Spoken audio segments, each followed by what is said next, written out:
Oh, welcome back to the adventures of Pearl Shelter. I think we are ready.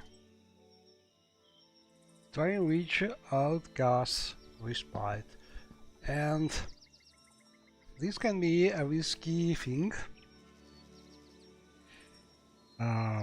Basically, the Bootsuck Bog is a place where you can have a pretty dangerous encounter because you and Villa may be ambushed by some tough enemies. And so basically you have to go there, prepare for battle, or you must find a way to pass the skill checks to be able to skip the battle with the enemies. So we could be able in theory to do both paths. What I like to do is save, prepare for both things, and show you how you can do both things, and then probably we try to keep the battle one to get the loot, because there's also some good loot to get here if you manage to survive the battle. But it's good to know there's the peaceful alternative, less risky alternative, because as usual having Villa around is always something risky. So first we try the peaceful way, trying to set up to be able to pass the dialogue skill checks. And essentially for this encounter, let me check my notes, I think we need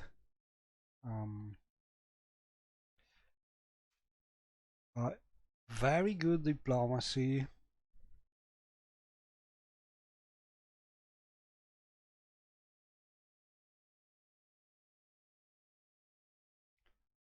okay.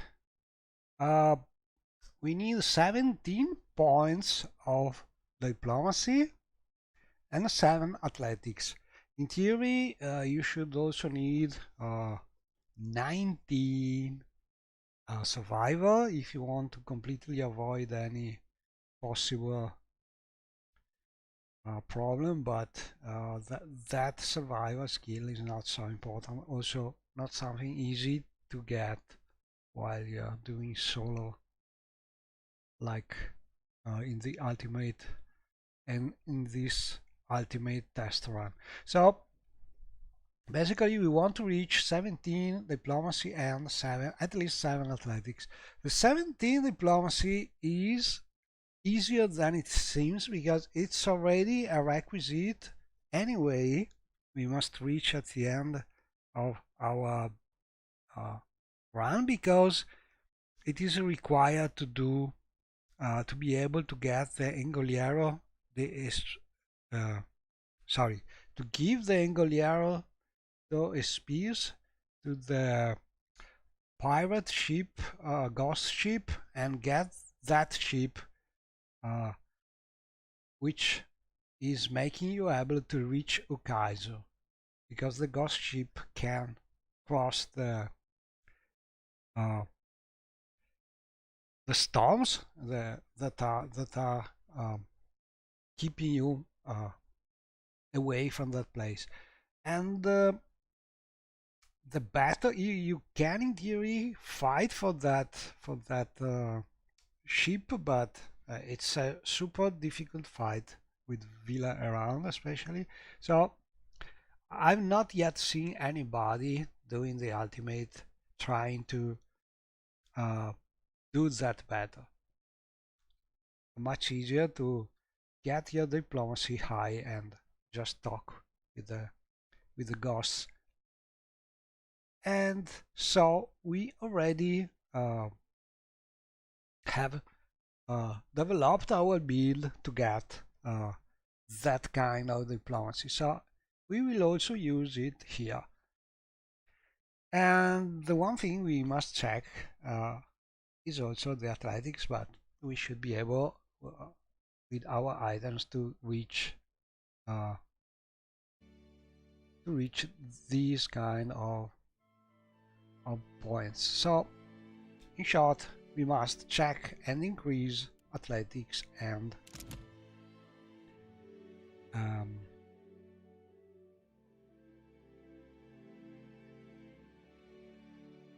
diplomacy. So diplomacy we need still 3 points, and athletics 1 should be enough. So let's look our items. We have several items we can use. Usually you have cuirass slots, rings, you have the pads, a lot of things. So let's see. Let's start from the path, maybe. Survival.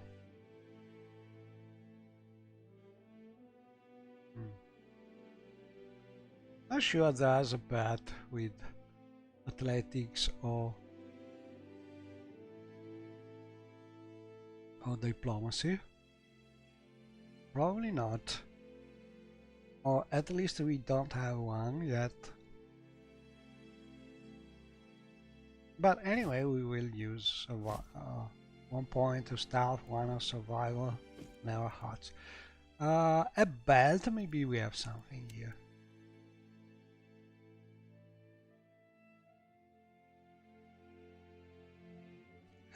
The one belt, I think. Must have it somewhere.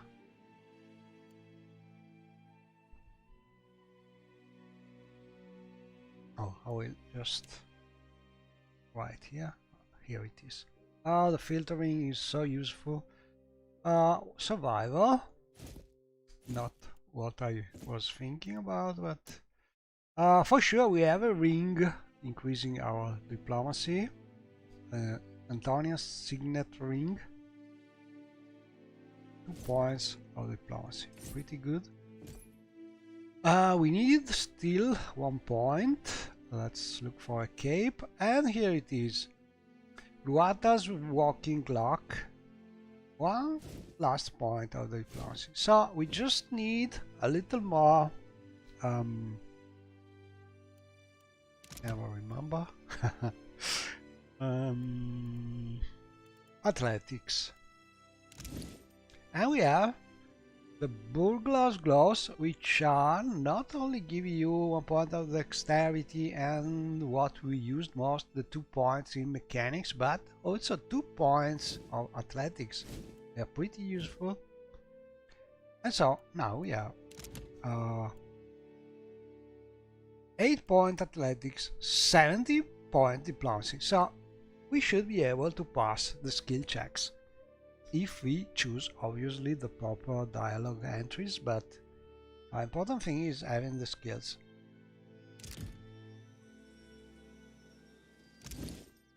Another important thing is, as we will have this encounter, but we will just talk, and then we will be able to pass and walk here.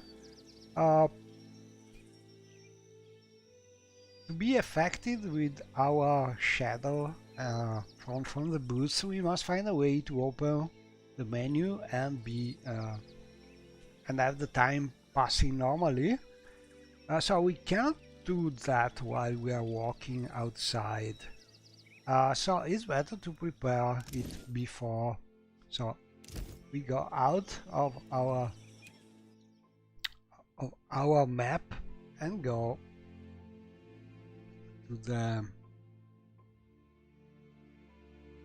standard player view, and now we can equip the boots and prolong them, because this way we are sure we will arrive, if everything is good, we will arrive to the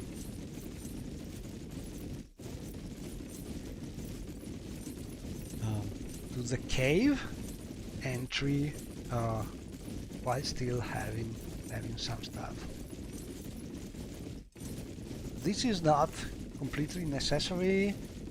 Probably we can just sneak there, but good to have it anyway. Let's see how much time.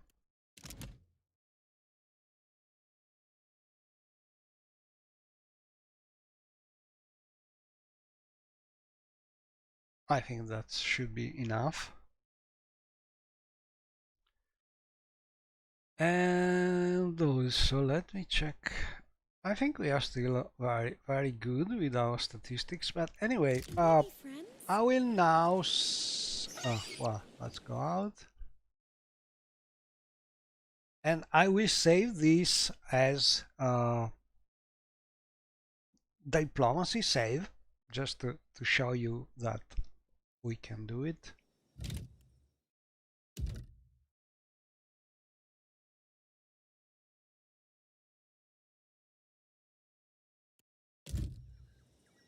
And so we go down and reach the bog, and here is the encounter. So we continue through the bog, and we fail this survival check because it's looking for 19 survival, which is something very hard to reach. But the important thing, with our 7 point of athletics check, we have 8, so we pass it, and we are not damaged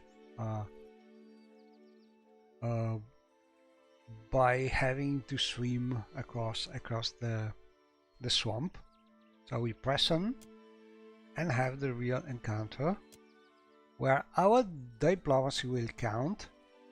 So we don't attack, we don't leave. Choose number 1. Why should I listen to you? And the right answer here is, well, this is obvious. We don't want to go back. We don't want to attack. So you may be in doubt about number 1, number 2. I'm not 100% sure if you can from the number 1 have a good result, but I'm sure that this one is working. So with now that we are just passing through, we don't want to cause problems, and our big diplomacy is enough, 17 points to pass the skill check. So this way you just are able to walk and reach Outcast Respite. So we will save here the diplomacy save just to have it ready. But now we will reload the previous save just to show you that we can also fight the battle. And I think this one was... no, I don't want to save, sorry, I want to...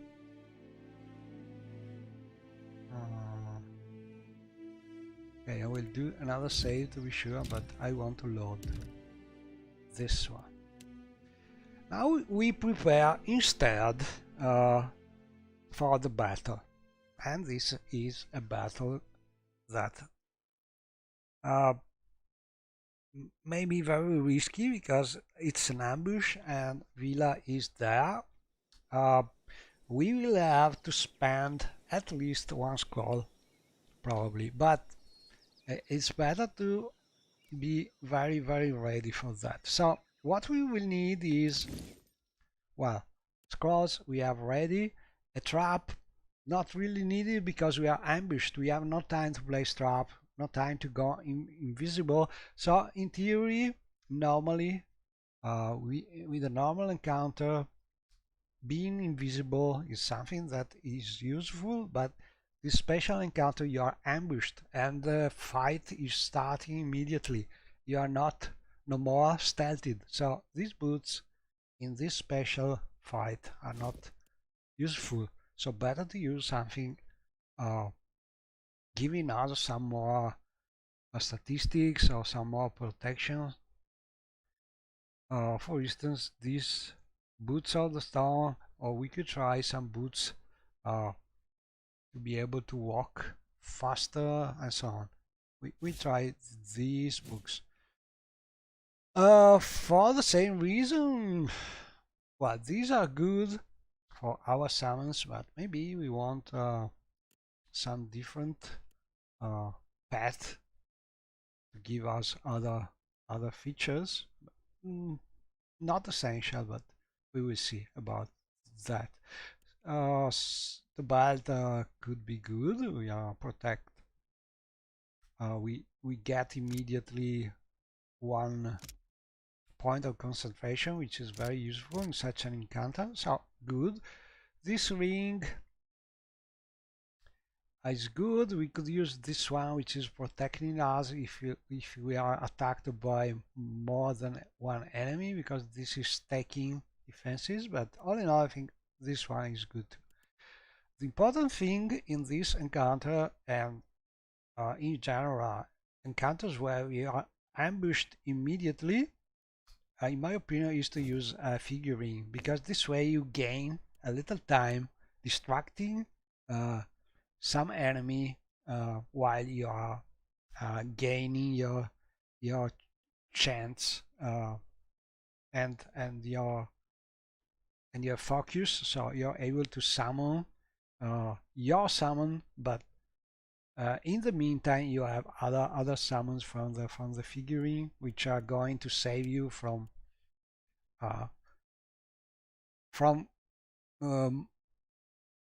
much bigger problems at the start. So what figurine could we use? We have already used some of them. They are pretty useful. We use the Scoria figurine for the magma Uzis in another battle.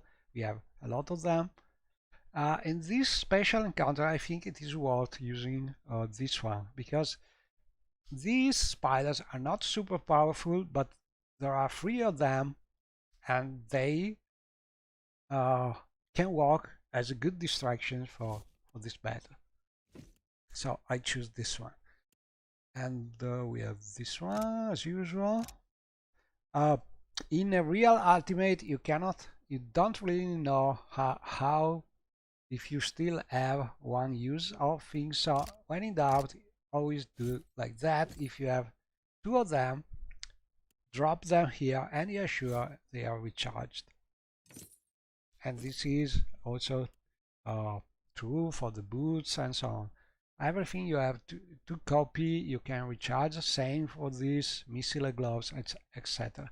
So we may want the micellar gloves to be able to reach and do damage to distant enemies, but we may also want our accuracy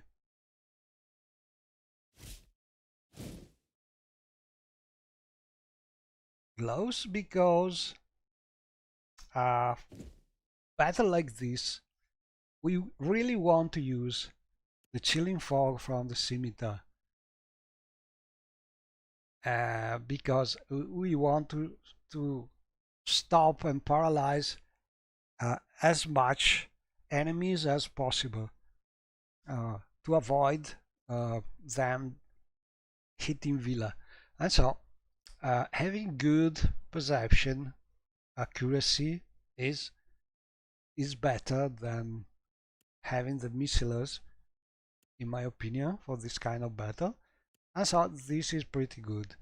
At the same time, it may be worth having a shield here, because for 2 reasons. This way we are sure every time we attack we use just the scimitar, because we want to use it to kill our skeletons and spawn the chill fog, the paralyzing chill fog. This is pretty important. So we use a copy of the shield or another shield, so we are sure this will be our attack. And we prepare already with this attack, because that's the first thing, one of the first things we want to do after spawning these spiders to avoid being attacked by our enemy in the first seconds. And then we can choose what kind of clock we can use. This one is especially good from stealth, but we are not able to start from stealth for this battle. So the perception is still good, but in this case I think it is better to use this one, because this one is giving us a 5 deflection against ranged weapons, and this is especially useful for this battle because we want to try and keep our bonuses, and there are rangers in this encounter and we don't want to be hit by those arrows removing our bonuses. So this can help a lot, and also can that's a small chance to reflect spells, but mostly we want this 5 point of deflection. For the same reason we could use these passage and get 7 point of deflection, but all in all I think it's most important to hit hard with our chill fog, because keeping Villa alive is even more important. Okay, so more or less I think the items could be good. We could use something else here. There are a couple beasts in this battle, but not so many.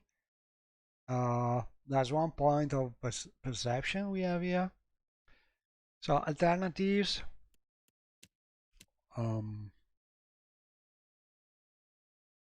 We could try developing, taking some damage, developing the survival task, but honestly this helmet is not so useful and it's pretty hard to develop because you have to get a lot of damage. This one could be better. In theory, if they miss us, we have a chance of doing a riposte, and we have speed and damage for each enemy, but honestly we have already a lot of speed, a lot of damage, we don't need that.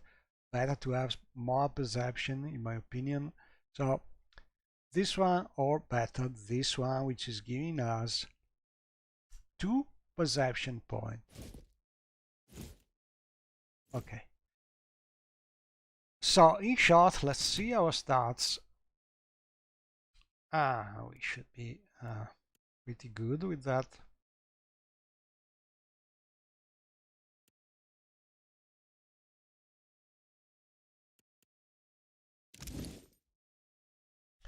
And well, we don't really need to prolong stealth here because the battle is starting immediately. And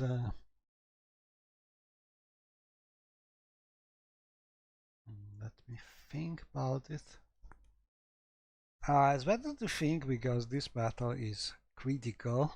You really risk to have Villa killed, and so your real ultimate run is, if you go for the fight, is having a serious risk. So let's think about it. I'm not sure.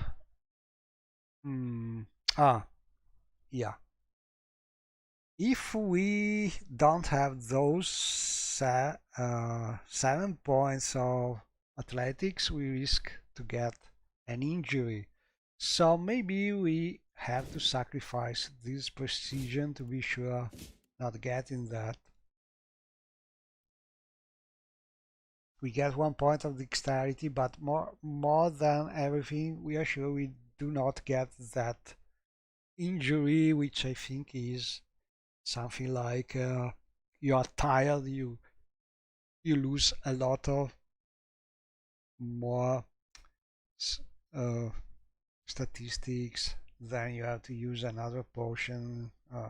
Okay, let's try it. If we don't manage for the accuracy, well, can use this, but I think in this case it is better to avoid being getting that fatigue from the encounter. And this is Fortitude, Reflex, Will. Oh, also this one could be a good cape for this encounter because less deflection but much more fortitude, reflexes, will. Could be also good, something good to choose.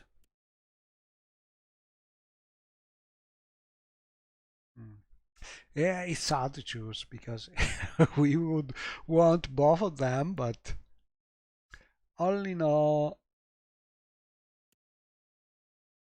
Okay, let's try this one.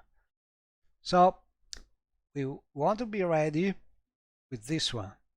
Then we want to be ready to save Villa if Villa is being attacked, or to use the Great Culling Saber on our skeleton. So for this, one missing thing, super important, is we must be sure this time to have our chant for the skeleton summons ready. Captain, a word? So we'll go here and choose this one. Remember, usually we want to have the ancient memory because we start from stealth and don't want an aggressive chant, but this time we are right into the battle. No stealth, we want the skeleton. And so we should be ready. We don't even try prolonging stealth or things like that because we know already we will not have time for that. The battle will start out of stealth. Okay, so I will save here like battle. So we have two alternatives. This time we try the battle. Crossing fingers, a hard battle, especially for Villa. Continue. We failed the first check. Survival 90, something too high.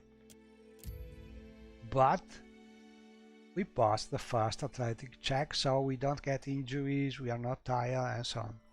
Press on. And now the battle starts. You can try, why should I listen to you, but always the same thing. If you say passing through, we cannot pass the test. But let's try it. Failure. Not enough diplomacy. Attack.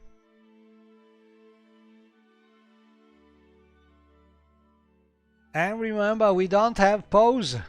We cannot pause the game. We must fight and fight faster. The one thing we can do is open the inventory and think about what we want to do. Cannot do anything else.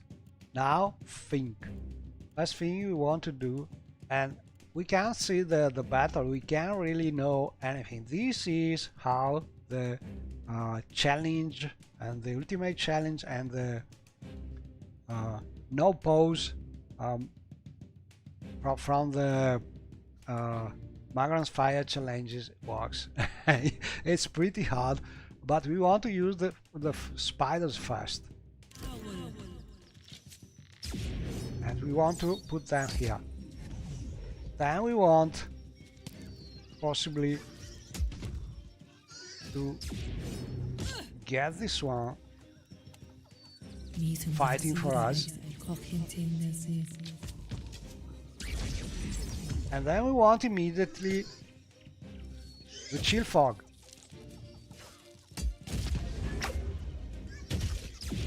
And then take a look at these enemies. And it's time to save Villa.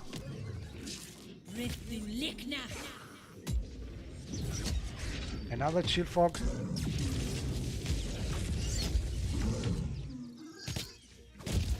Good. I shall. Time to summon.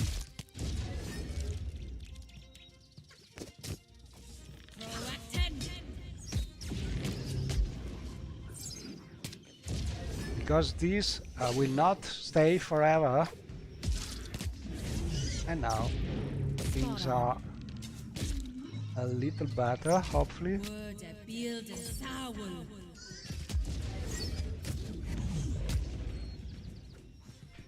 The rangers are the most dangerous things because they can dispel our precious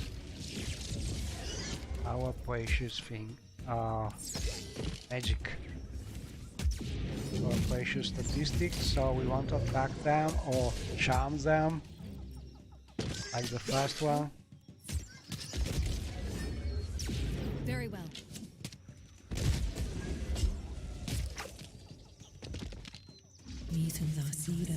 So we increase our accuracy like this.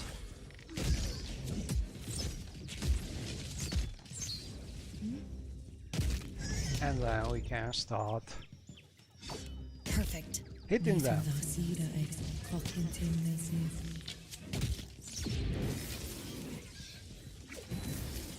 Got to try something else.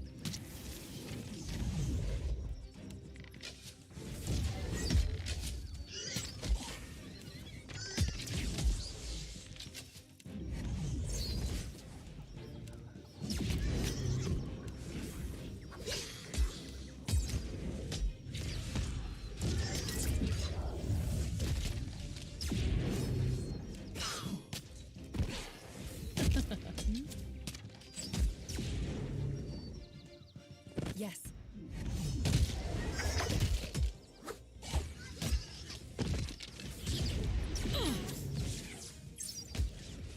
Yes.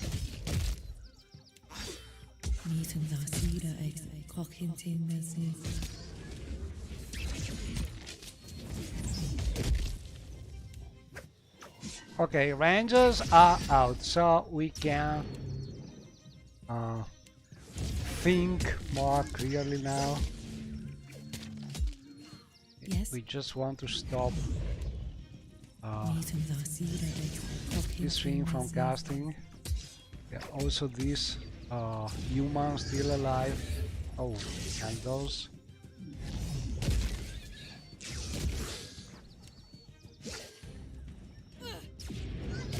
Perfect.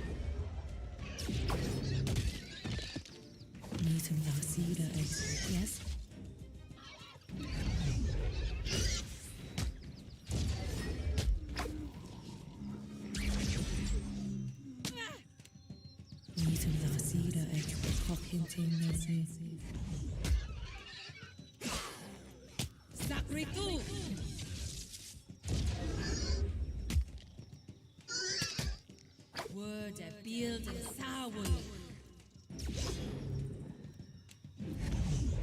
Well, that's right.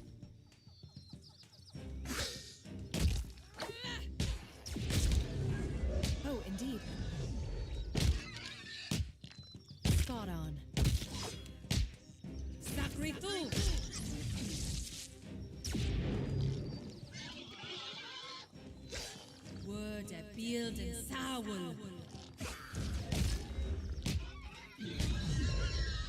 Whew.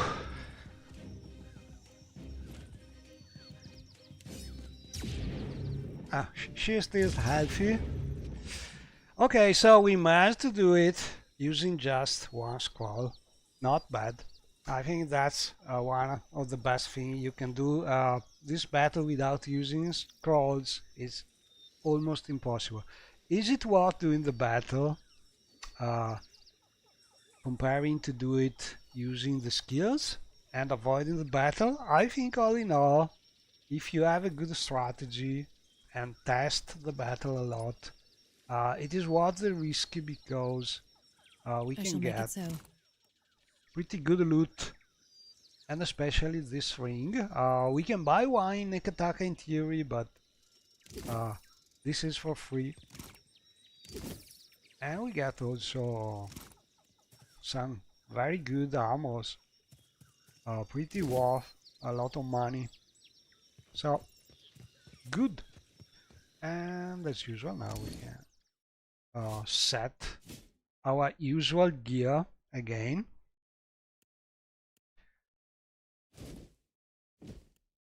And we want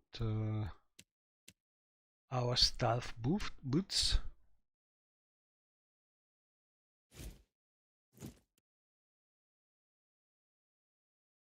And we could use these or these.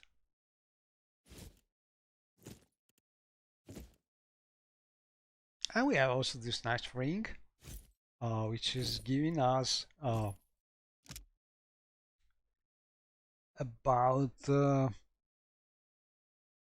half health point per second. It's not bad.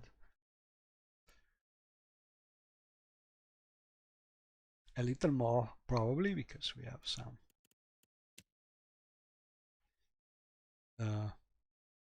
more health from level and strength and so on. We prepare our 5 scrolls here. We remember to put down the spider because we cannot use them anymore.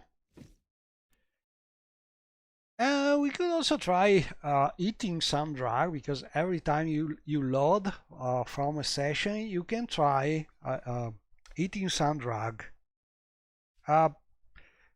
Drugs are really hard to stack correctly. I think there's a proper order in which the drugs are not cancelling each other, but it's hard to find. I think I took a note about it.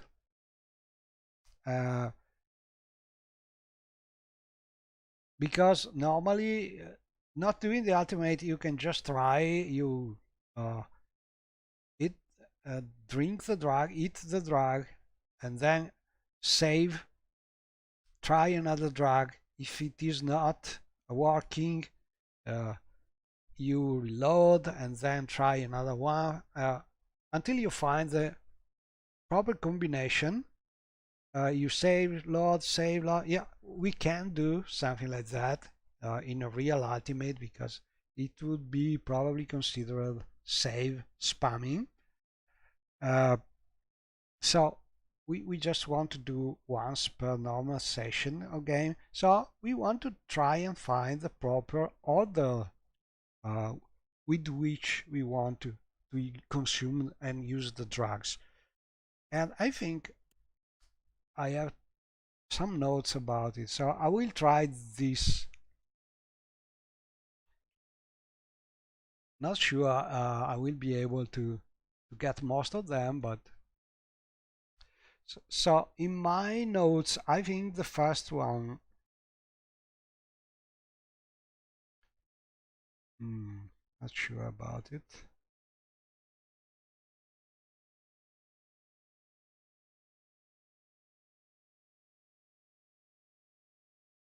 No, I have to check in the site, because I wrote a post in the site. I don't remember where it is.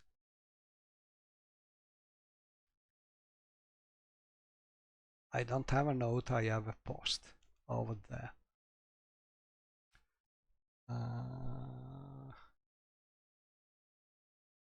Yeah.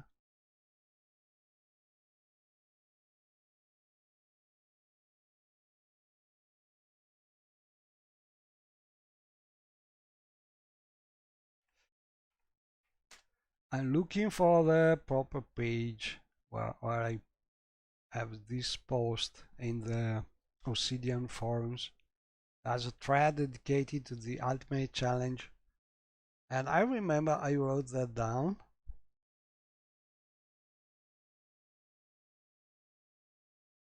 Where it is.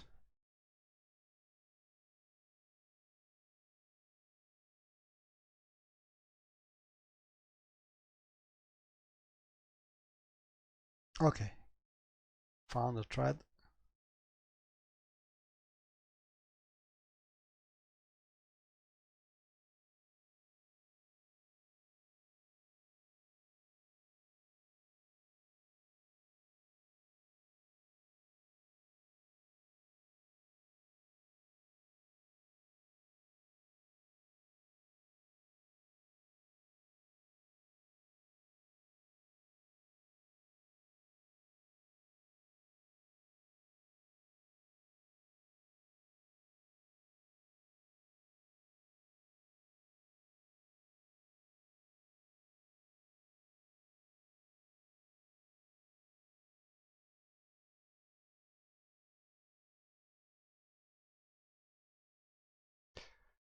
Oh, here it is. So this is the order. Okay, I will also write this on the notes in the game so you can see it.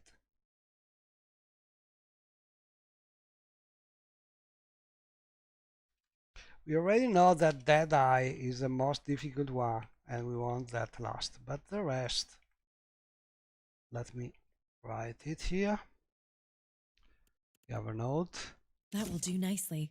Notes are pretty useful if you want to have always things in a certain order. You can copy also things with the usual Windows keys. Okay, so this is, in my experience, the order of drugs that seems to be working better to avoid them cancelling each other. And obviously you can just use one per session more. So we'll remove this one and keep this one. So now we have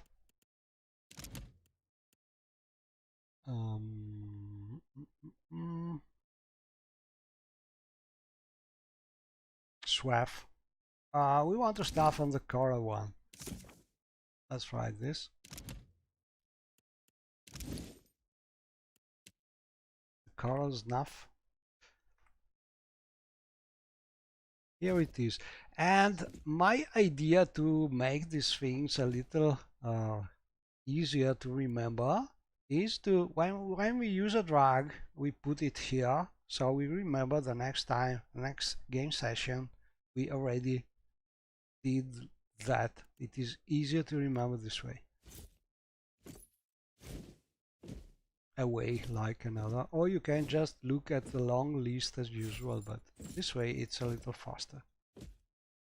Also, I'll put down things that we use not so often, but this is what we try.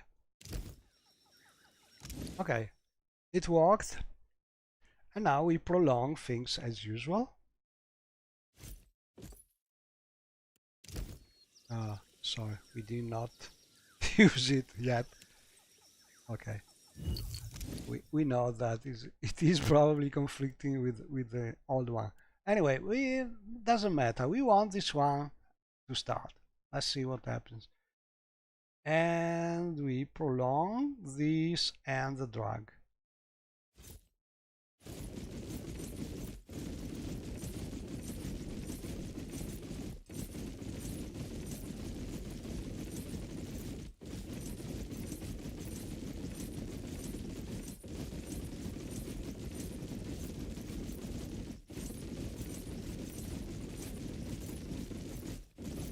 Let's see.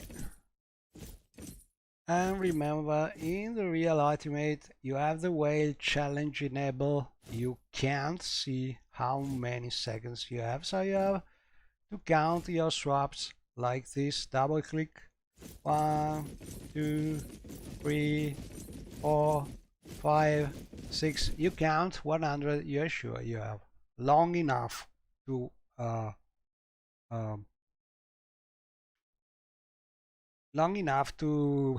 be working for all your challenge, because we are using 2 items swaps at the same time, so it's a little faster this way. We are swapping the Strand Fiber, and we are swapping to the Cabalist Gambeson. Both items are increasing duration of good enchantments by 10% each swap, so pretty good. Anyway, let's see. Very nice. We are using the we are not using the wild challenge, so you can see the duration of things. For instance, with the drag we just used is already about 183 million seconds, so more than enough to be the whole ultimate challenge long. And also we have increased the duration of our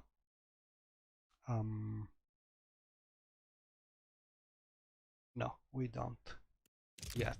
We need to do it again. La. La la la la la. And these boots are really fantastic because they are really easy to start. I was thinking when I did the real challenge, I did not already know the power of these boots. I had probably had talk about them, but I was thinking like most of things you had to in theory this thing should happen when you kill something. So an enemy, or more easily you destroy some barrel or some obelisk, something like that. But in reality it is much easier because after the first time you trigger them, you can just equip them. So it's much easier.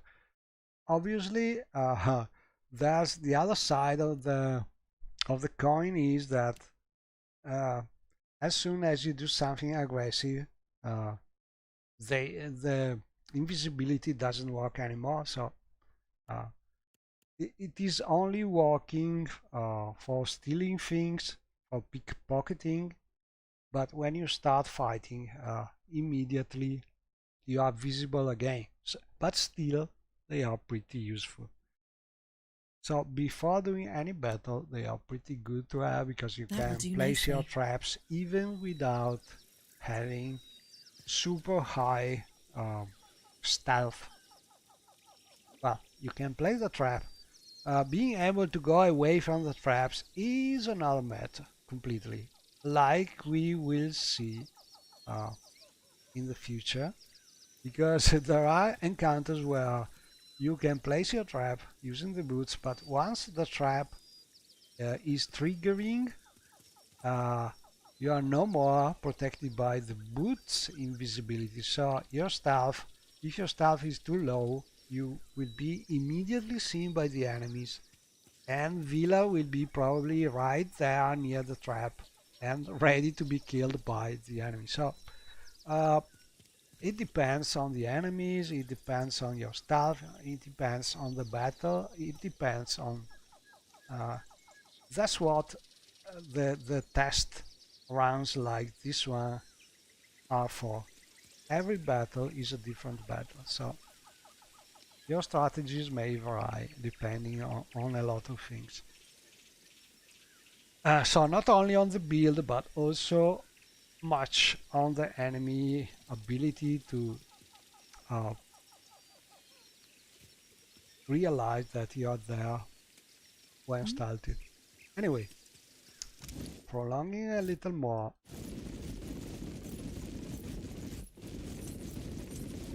Also, we want to prolong the drag a little more, and then I think we can go.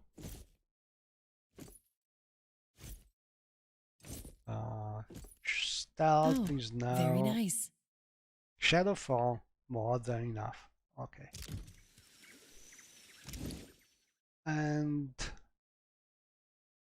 to remember, we used this drag. I will put it here.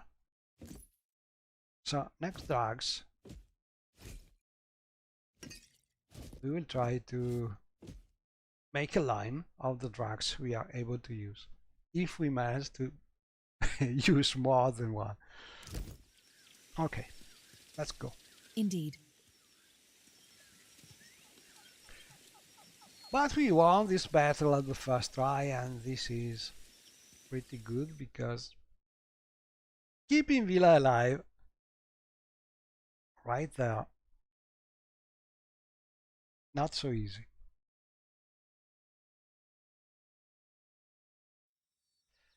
And now we want to reach Outcast Respite.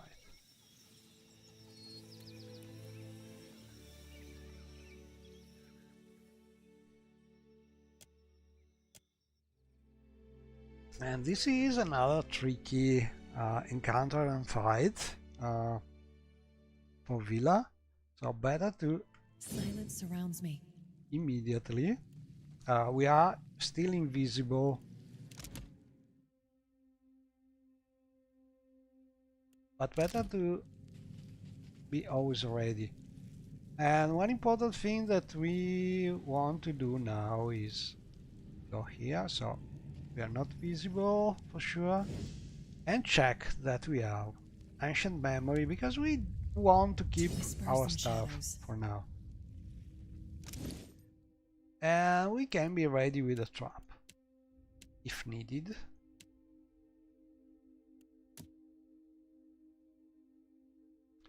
Like, we have very few traps. This one.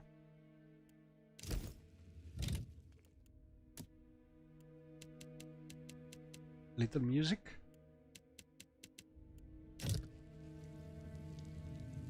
Okay, so there's a sort of ambush here.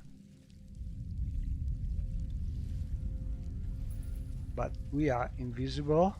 But as soon as you hear and see enemies, go back if you can. Here they are. Okay.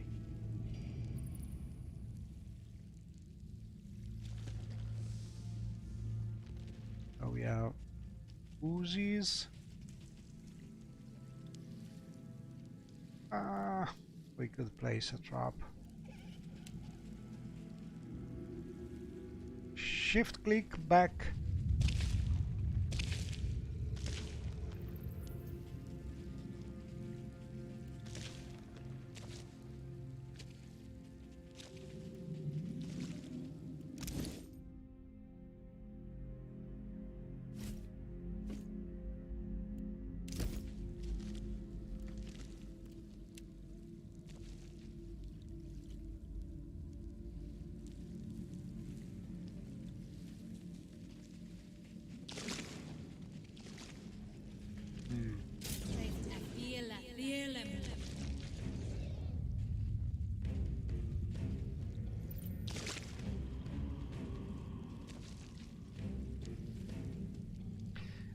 As usual, we could win the battle easily, but we don't want to spend another scroll to keep Villa safe.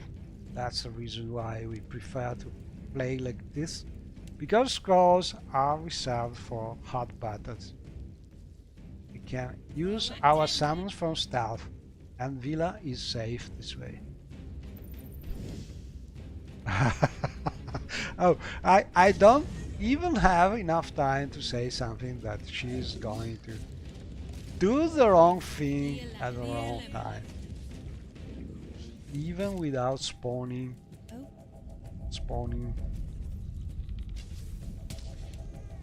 skeletons or using an aggressive champ.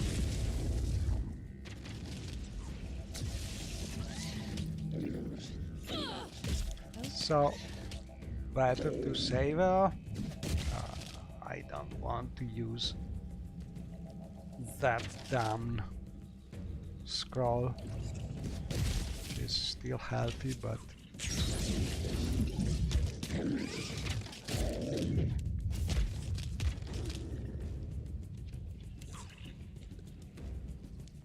okay, time to save Villa. Hopefully.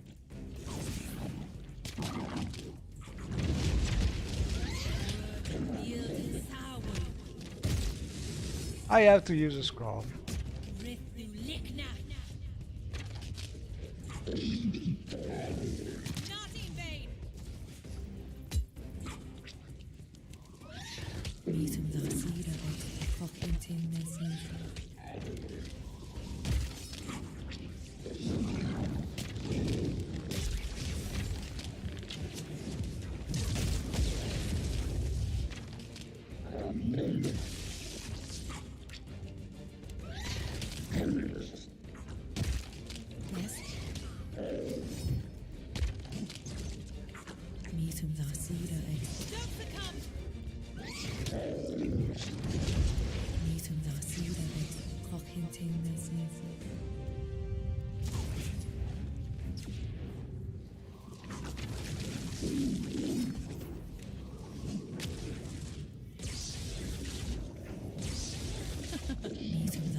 Okay, now we want to go there with one of the summons.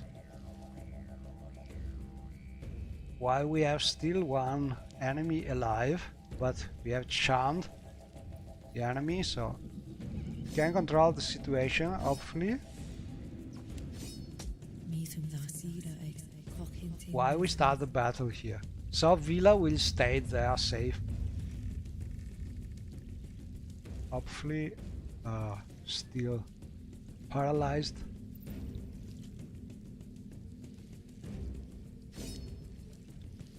Okay.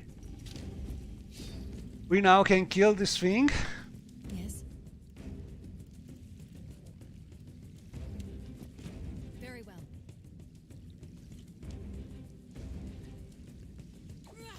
Perfect.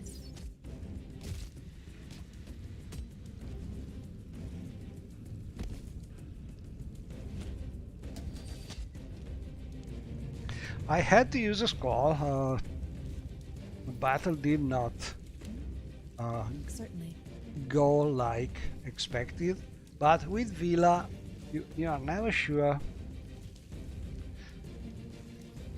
She may go out of stealth or no apparent reason. She was far, she was protected, she was invisible, we were still invisible. Still. she is going out of stealth. So you must be ready to protect her with the scroll in case of danger.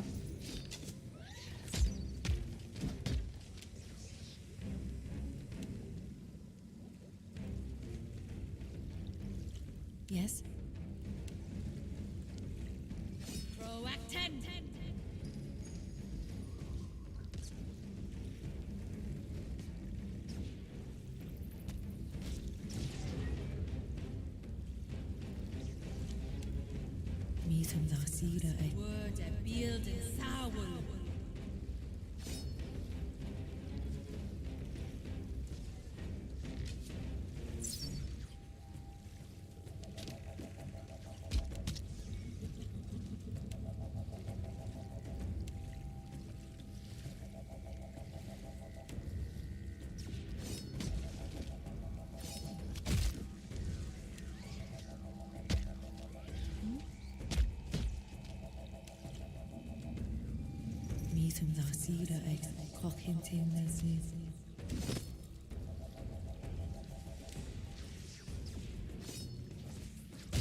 Yes. I fear not.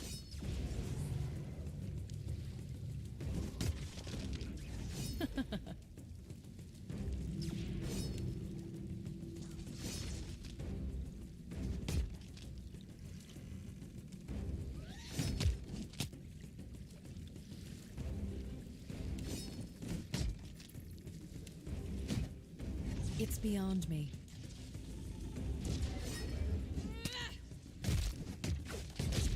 Indeed.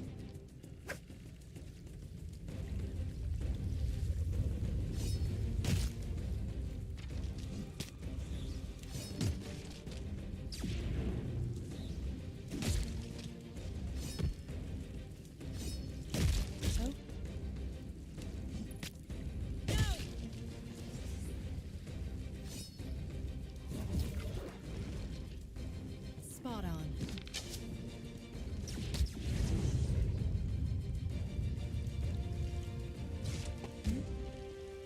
Got to try something else.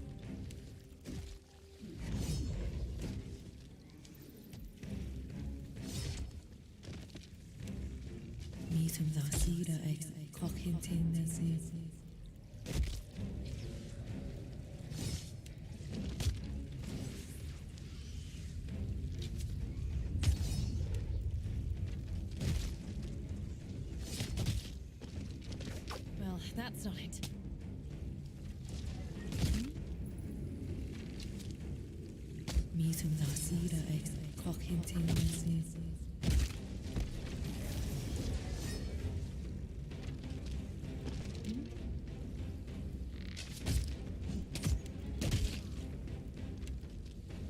I fear not.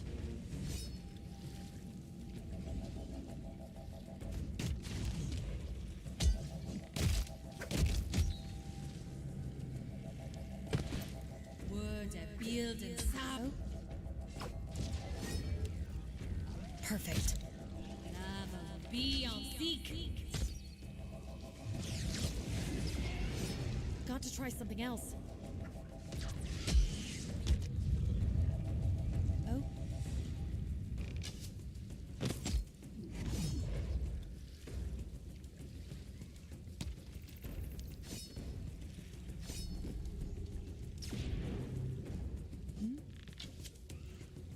Lava be on seek. Well, that's not it.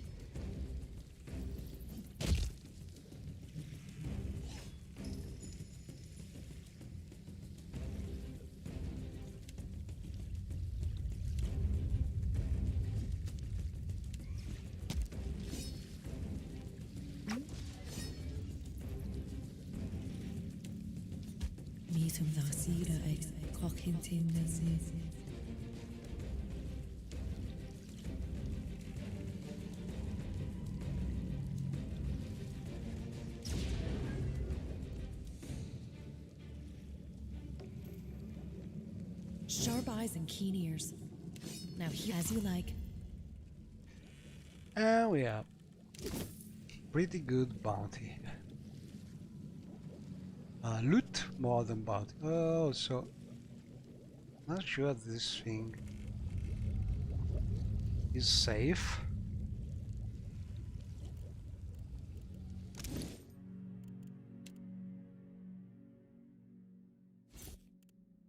Better safe than sorry. We can use some fireballs.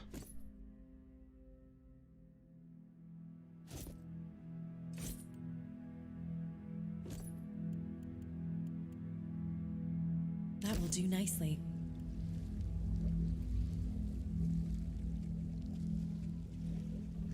Also, we have the boots, so we use them. Oh, very nice.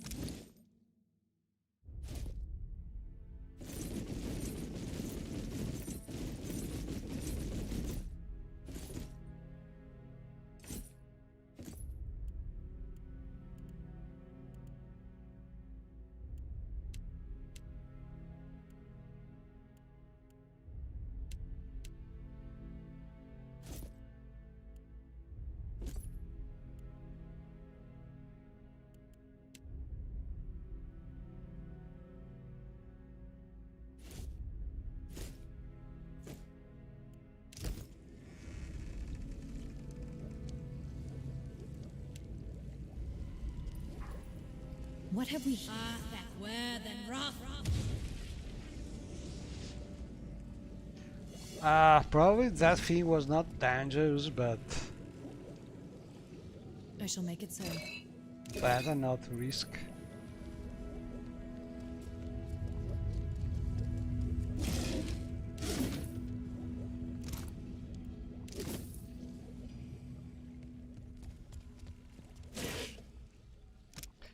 And we are super intelligent, so we can cipher, crack the code, and get a notes about how to use the cauldron here to get some As you like. nice potion.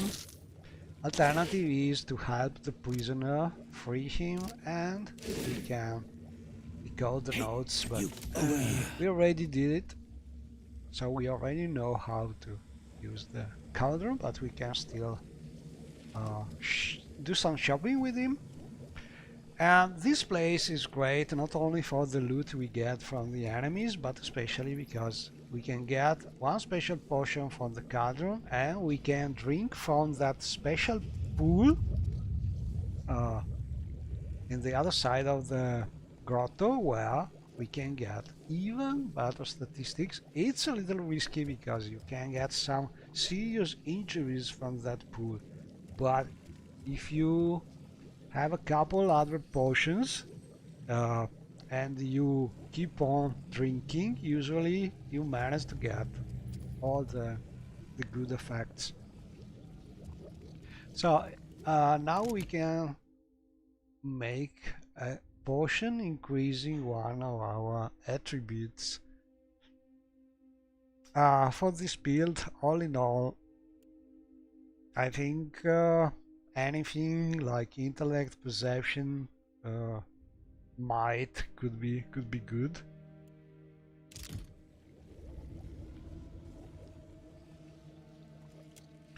And as we have decoded the note, we can choose this is strength, this is probably constitution, and not sure about this one, but this is intelligence. I would go for strength or intelligence.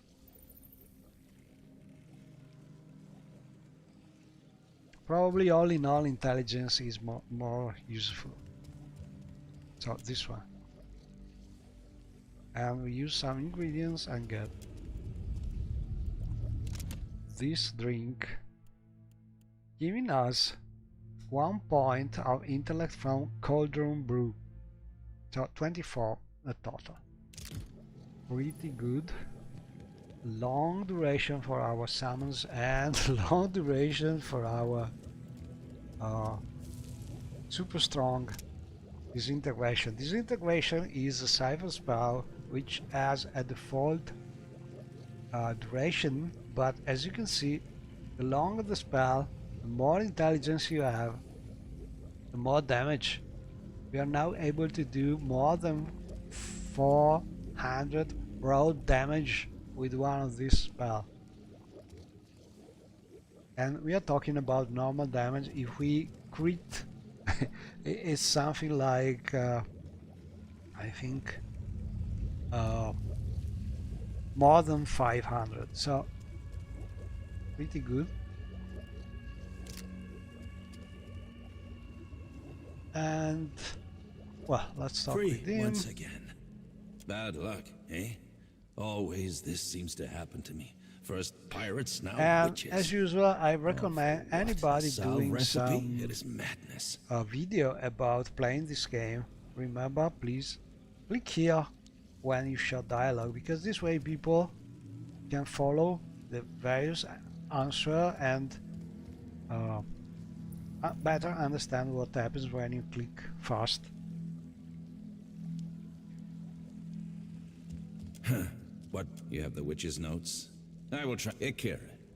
Who do you think collected those? I will take some. And if you need So supplies he's before giving you other go, notes. We Tama will already sell you what he can find. knew that, and What, you that's take a it. look? So we can buy or sell things. So we should have pretty a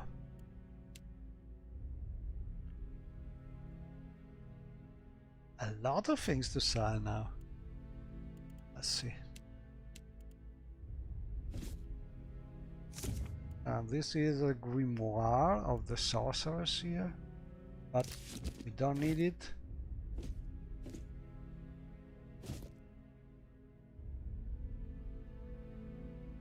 We don't use large shields usually.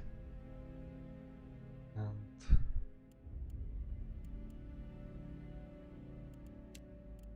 Ooh, lots of super high armor.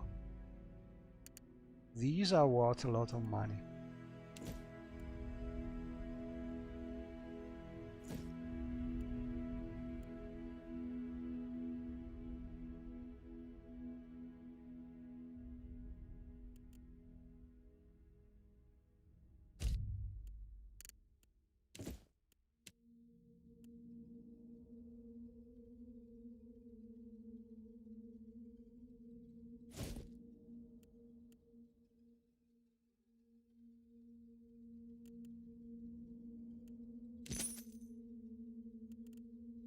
Okay, so now we have a good sum. We can think about buying some useful potion here.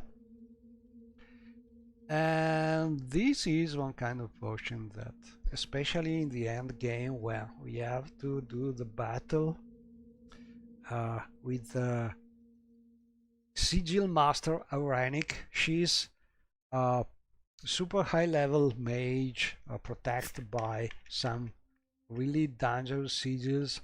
So in that battle, being able to reflect against spell is really essential.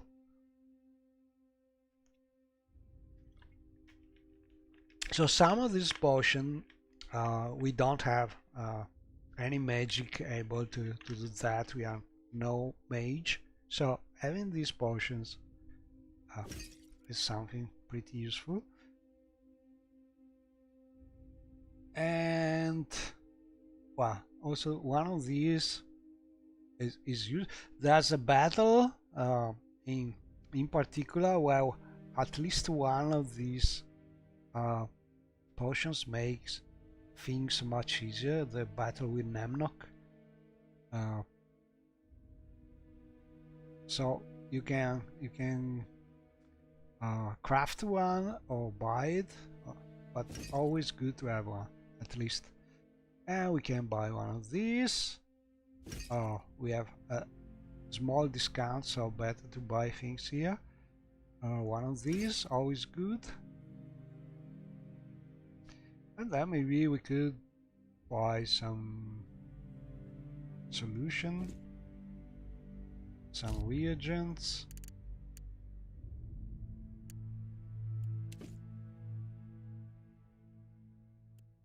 Okay, and next step, we will try to drink from that pool, and this is risky because it can give you injuries, so we must be prepared having some Hydra Potion. And we cannot buy one, but probably we can make some. Let's see, Hydra. We have one. I think we can make another one just to be sure. It costs a lot, but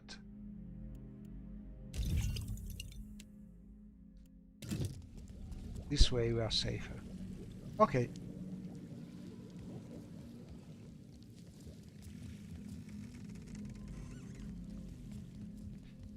So this is the magic pool.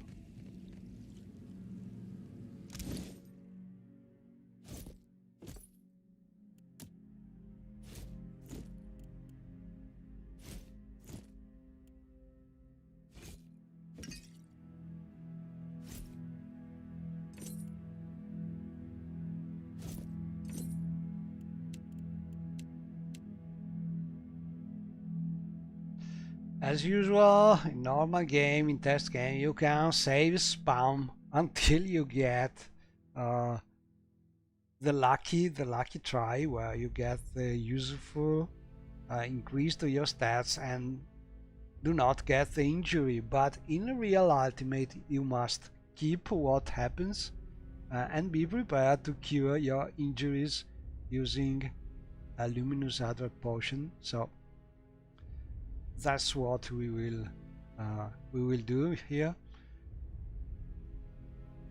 And well, it's a matter of luck. You have to try and hope to get all the free That will good do effects. nicely. You can get up to 3 good effects, each of them involving 2 statistics from the pool. But you can get also injuries. So when you have 2 injuries, it's better to drink another potion. Is it worth? Yes, it is worth, because in total you can get, I think, 6 points of statistics, and or even more. I don't remember exactly, but I shall make it let's so. try it. So we can examine the pool just to tell the story, but it's a matter of luck here, arrange about drinking the pool. Not sure if you're... Oh, serious ban. We are not being lucky. If your constitution has something to do with... maybe, let's try it. Maybe some constitution is making things easier.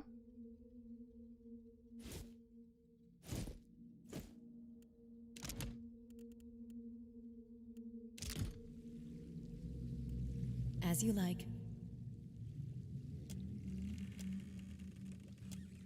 It is really random. Not be lucky at all. 2 injuries, one after the other. No luck. No luck at all. So it's better to get and use the other potion now, because I think 3 injuries. I don't remember if it is 3 or 4, but don't want to risk in the real ultimate.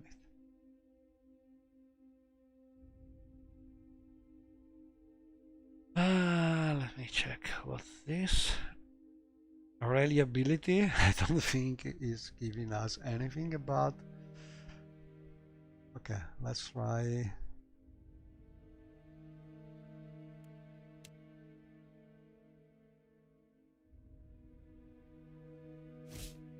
Let's see if these are our lucky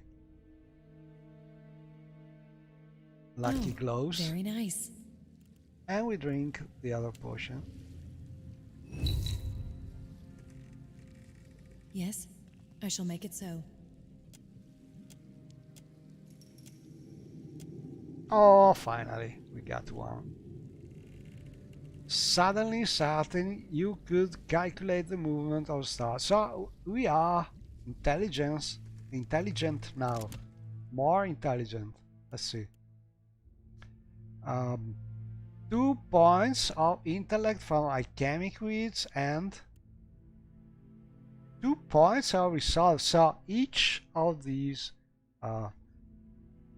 sips of this magic liquid is giving us 4 total points to improve our statistic, and this is pretty good. So we want to risk again. As you like. Oh, serious bad. Examine the pool. Drink for the pool. System shock. Another 2. We're not being lucky.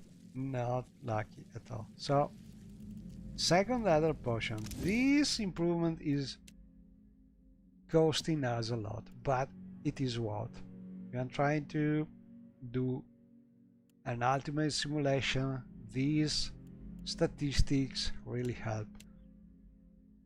So worth spending money for them. Where is the other potion? Hydra.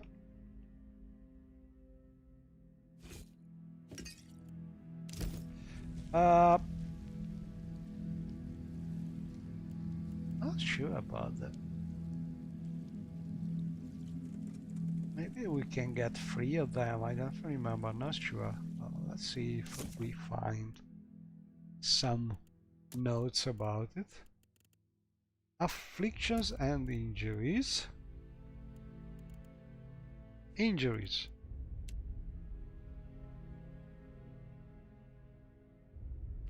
If a character has 3 injuries and would receive another, they are killed. Okay, so we can get up to 3, so we can risk I shall again. make it so.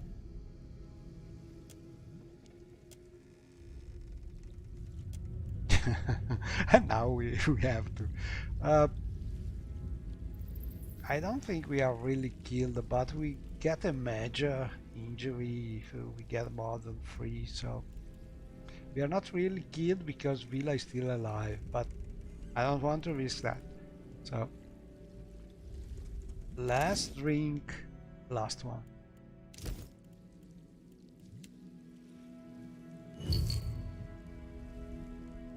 So far we have spent 7,000 gold As you like. for this.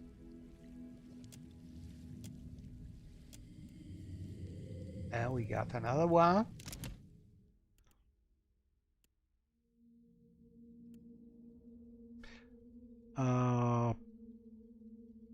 Alchemic Brawn. 2 points of might.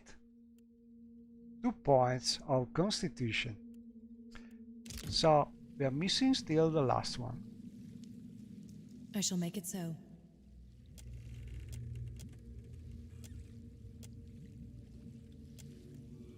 System shock. Serious burn.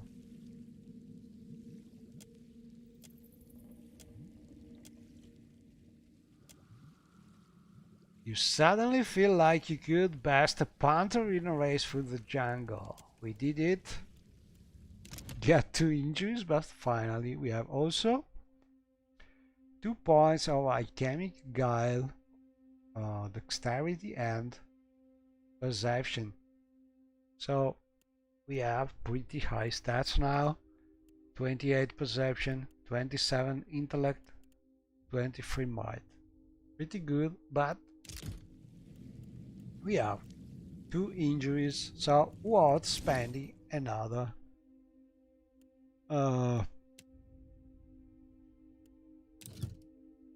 other potion.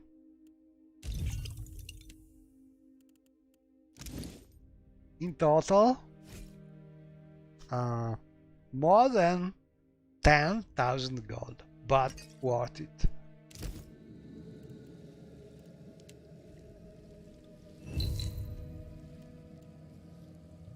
I shall.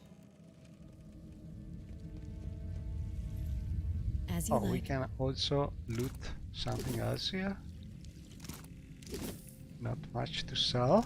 Oh, something. No, we can also sell this ammo and get back some of the money we spent for the other potions.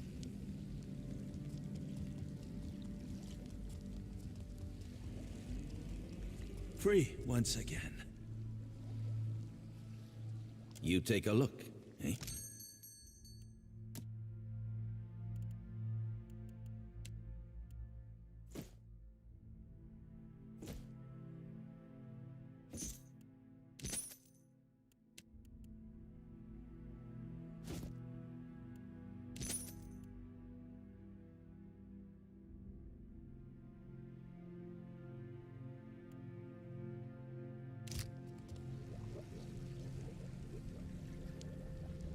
And let me check.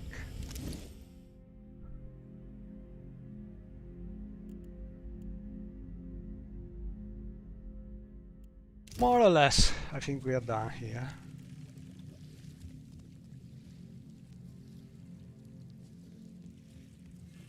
So that's the reason why it's better to go to this island before doing the real battles with Nemnok and other super high-level bosses we have to fight. Because this way we can increase our stats and keep them hopefully till the end.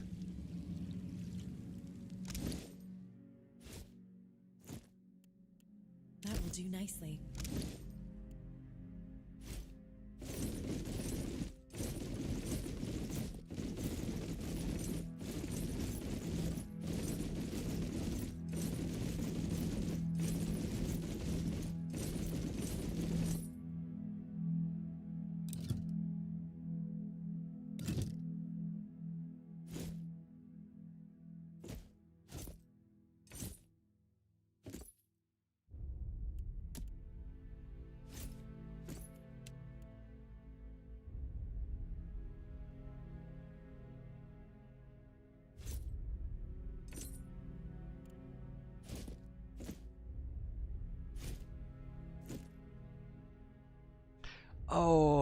And this also could be something you can prolong, but it has a lot of cons. You are paralyzed, you cannot change weapon slot because you are paralyzed.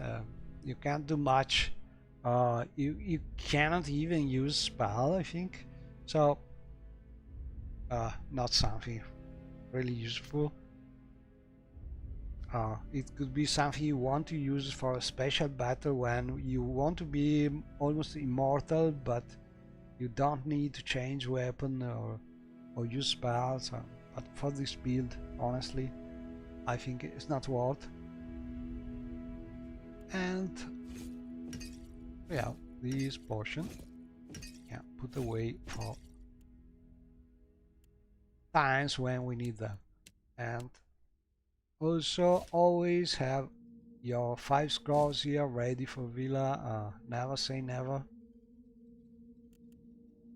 Finally we have more health scrolls here. We need some trap. We have very few traps left. But I have a feeling we will be able to find plenty of them.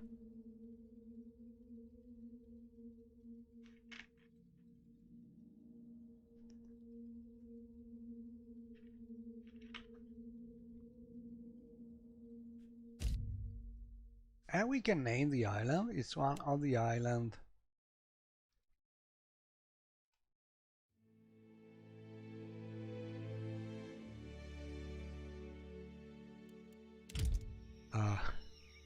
In theory you can get some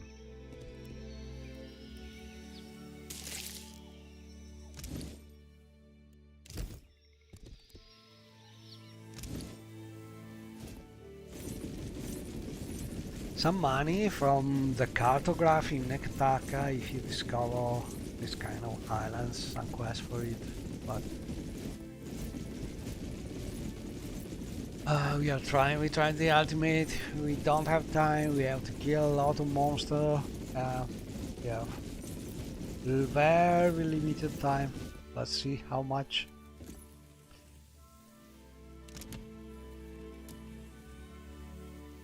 We already spent 3 months, 22 hours, so basically 1 month is about 20 days, I think. So basically 61 days, a little less than 60, let's think about 60 days, and we have 80 days total to be able to finish the game emulating the ultimate challenge. So not really much time.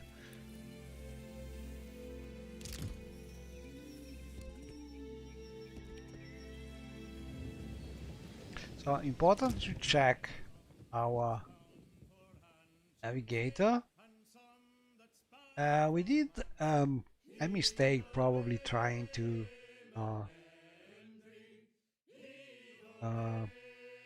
do a battle with the Scylla because we got some injuries for him, and this is decreasing our morale. We cannot really put him here and healing because he's the one giving us a better speed with the bot, so we don't want to have a slower bot because time is of the essence. Anyway, now we can reach our Junvik Village, and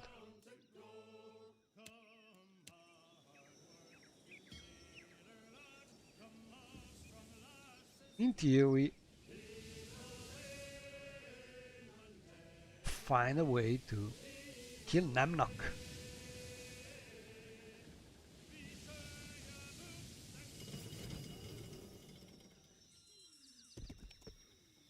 And we have a way to get the famous Captain Henqua's treasure that we got doing and killing the 4 bandits, having the pieces of the map, and we got some good money and some pearls and rubies and so on, and this armor, which is not bad, but we have a better one already. Obviously, armor are precious, especially if you're not playing solo, because in an ultimate like solo build, usually you choose an armor 2 or 3, but depending on the situation, but most of the time you use one kind of armor. Some different builds having a power pool may want to use this one or other armors, but for us, I think the Fleshmender is the best one. In special situation, you could want to use this one because you can enchant it to be immune from disengagement and so on. From engagement, sorry. But that's it. We also should be already immune to this to engagement because we have the. Let me check.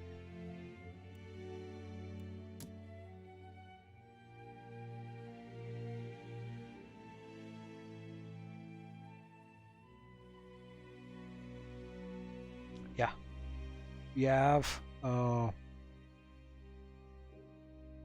5 points of dexterity, stride, and immune to engagement for infinity, because the least unstable coil is fantastic from this point of view. We get a tire free for everything, so we don't need even the armor. We are already immune.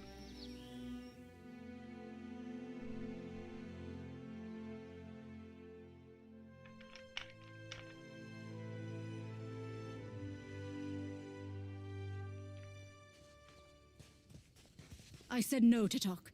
The drowned barrows are. If you want to join your son, you can offer yourself to Nemnok. An outlander. Tatok. You would do our elder. Nemnok will. Kali's sacrifice. Ah. If you reject. And so we have a I quest shall to make it so. free the child from the cultists and so on. Some ink must have leaked. Ah, there goes our chieftain, Nemnok, god of the. His likeness is the most Nemnok. We send other tithes to the mountain as well. Go, my thank next time. No god of mine. Junvik tradition. Been with the tribe for generations. We work hard to too hard at times. Nay. Okay, we had this quest to save As you like. the son of this Outsider, you come for food? As you wish. smith. We can buy something here like this. Not so super useful. In theory, this thing could be good if we get a special pike, I think,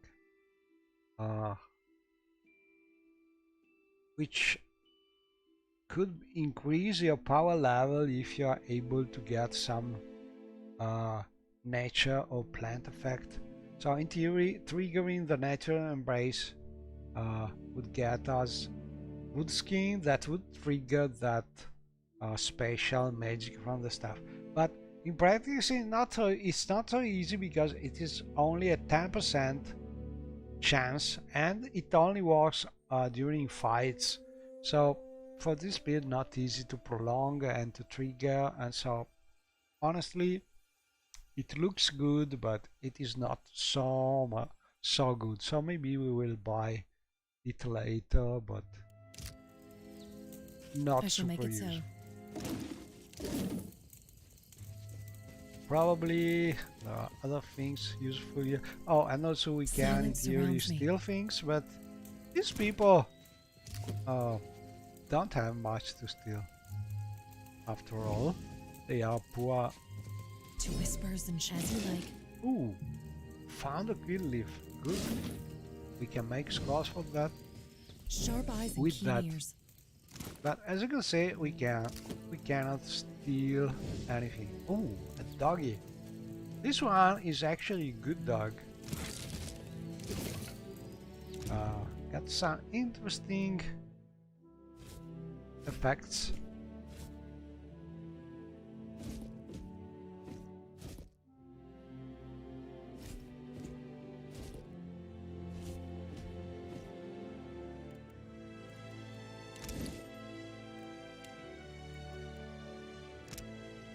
So this one might and hits to grazes, but this one is better. One we saw always good, but this is nice. Less recovery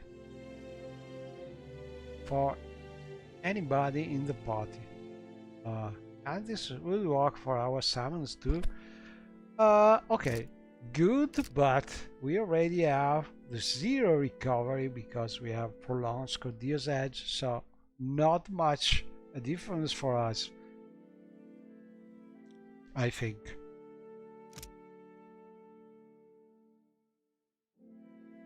%, of 0 is 0, so don't think this is a problem.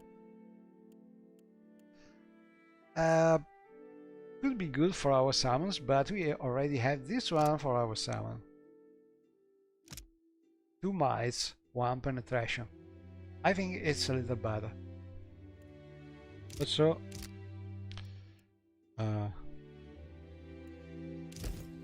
the radius of that is pretty good. So basically, not much to do here. We can get ready for the battles ahead, and basically we have the boots. We can choose in theory to skip as much combat, as much fights as we can, or we can choose to do the fights looking for the loot, because there are a lot of enemies and a lot of them I promise to be careful. will have good weapons and good armor. But as usual, you have to think about how much time will it cost you to win these battles and get this loot. Honestly, I think if you can, better to use the boots, because this way you will be able to do just the battle needed to kill Nemnok. You still will get good loot from those encounters. You will meet the loot from the enemies in between that will no more there when you go out of the Nemnok room and so on, but you will spare, I think, at least 1 day of battles. So it could be better just to avoid them. At least this is my opinion. During my ultimate run, I did not yet know about how to use the boot, and I did all the battles here. Honestly, if I could go back and use the boots, I do that.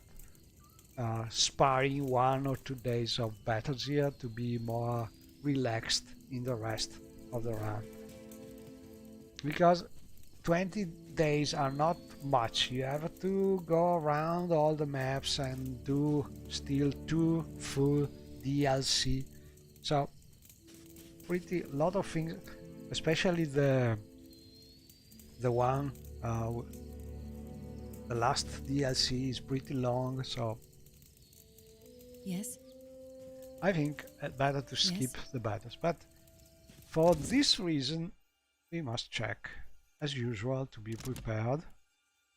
So, shadow form we have a lot of seconds, so we should be good with it. And now we must check our summons this way. So we don't summon the skeletons, we use a not aggressive chant, so we should be able, if Villa Certainly. does not silly things as usual, to stay stealthy. Okay, let's go.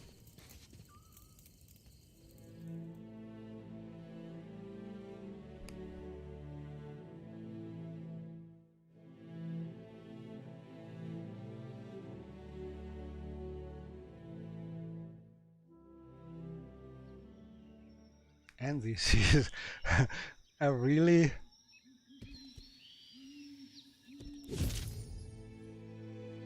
impressive island.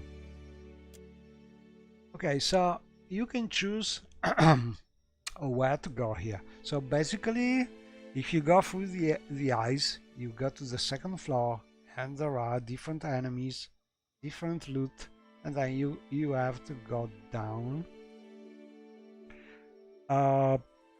Probably one of the eyes is a little easier if you want to do the battles, but if you don't want to do the battles, you have a way to use stealth. The faster path is just going through the mouth.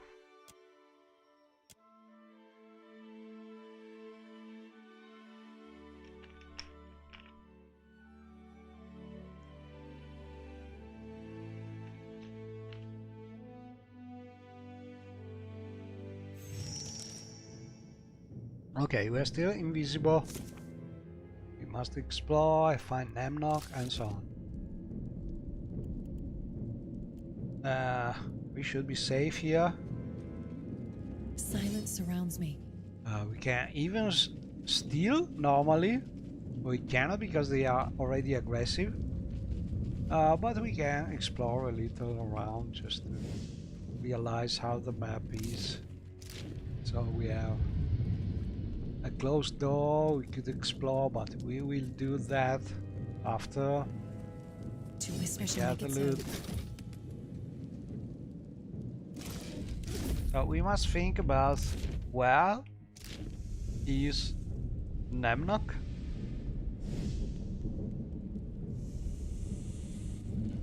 Nemnok is this way. As we are here, we can explore, take a look at the enemy, get more loot because they cannot see us. So this is the way you go up second level. Trouble. But As you basically, all this enemy will disappear if we manage to survive the battle with Nemnok. So, if you want to fight them, now is the time. There's a good loot here, but killing all of them will really take a lot of time. We could start the battle from a good position like here, and be protected, use our summon, and slowly kill them all, for sure, but is it worth the time? In my opinion, no. So, what we do... Okay, so now it seems a really risky thing because these obelisks are the death one. So Sharp eyes and keen we have ears. I traps hear something. and death obelisks, but we are still invisible. Obelisks cannot do anything to us. As you like. These traps are pretty hard. I hope our glows are enough. Oh, very nice.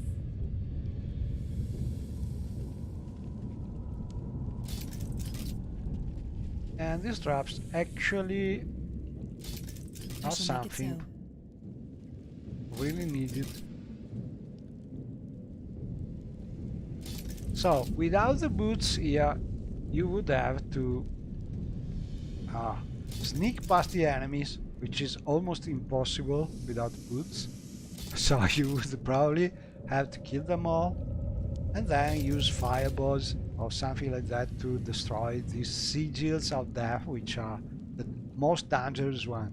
But we have the boots and we can just sneak away invisible, open here, and be ready for the real challenge, which is killing Nemnok and all his minions. So here depends if you want to do the quest. You can talk with the son of the smith, wait for Nemnok, get the quest from Nemnok, and so if we manage to convince the child, we should be able to save him, because Nemnok will tell him, I don't need you anymore, and Kali will be saved. But honestly, we don't need this. If we want to do the ultimate, what we need is kill Nemnok, because that's one of the required monsters you have to kill. We lay down our lives before your so we can skip the quest you are the keyhole, and just try the stem that. of the rose, the jewel So in the palm. how can you do you this? are the branches and the roots. This map fertile soil, is the full life that of hides in water. powerful You enemies. are the There well are and the bucket, 3, 4, the 5, swaying of 6, the 7, corn, 8, the curve of the sickle. 9, 10. You are where the path forks There and are meets at least again. The field and the wilderness. about Nemnok, how more delicious than, your embrace, I mighty think, one. let's say 40 How enemies ripe and your Nemnok. pointed kiss, that So you there are should cast your mages, gaze there to are such creatures as we, flame follow nagas, deep there in our are ignorance. You, warriors, you are the songs of the scriveners, night, a the lot screams of of the day. enemies that Our will supplication to you likely is total, O attack mightiest one. all at the Oh, time, so glorious this Nemnok. battle can be pretty hard and nearly impossible. Even if you have priest spells or something like that, able to make you and Villa immortal, because there are a lot of enemies or mage enemies that can dispel your magic, and so you would be immortal no more and risk to die anyway. So this is a very strategic battle.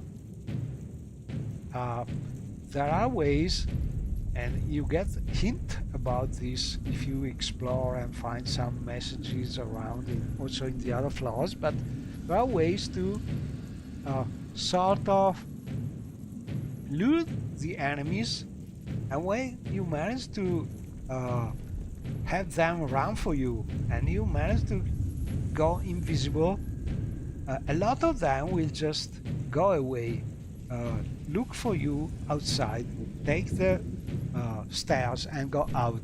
So this way you can manage to reduce the number of enemies a lot. And this is the strategy that can make you able to win this battle in solo and with this level of difficulty. So this is what we will try to do. I learned this thing looking at the videos about other people who did the challenge before me. I don't know who is the first person who understood this strategy and used, but I think probably the first person who did an actual ultimate run, and I think it was a mage build, a blood mage build. Not sure about it, but probably. Anyway, to do this we need a way to become invisible when the battle has started.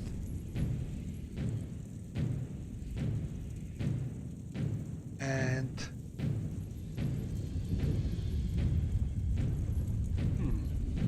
but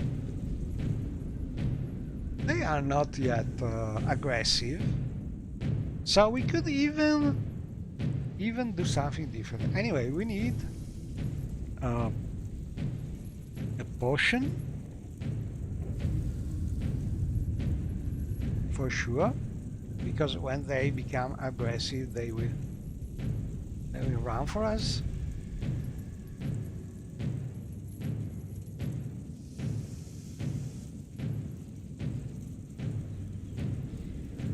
And we should have a couple of invisibility potions. Where are they?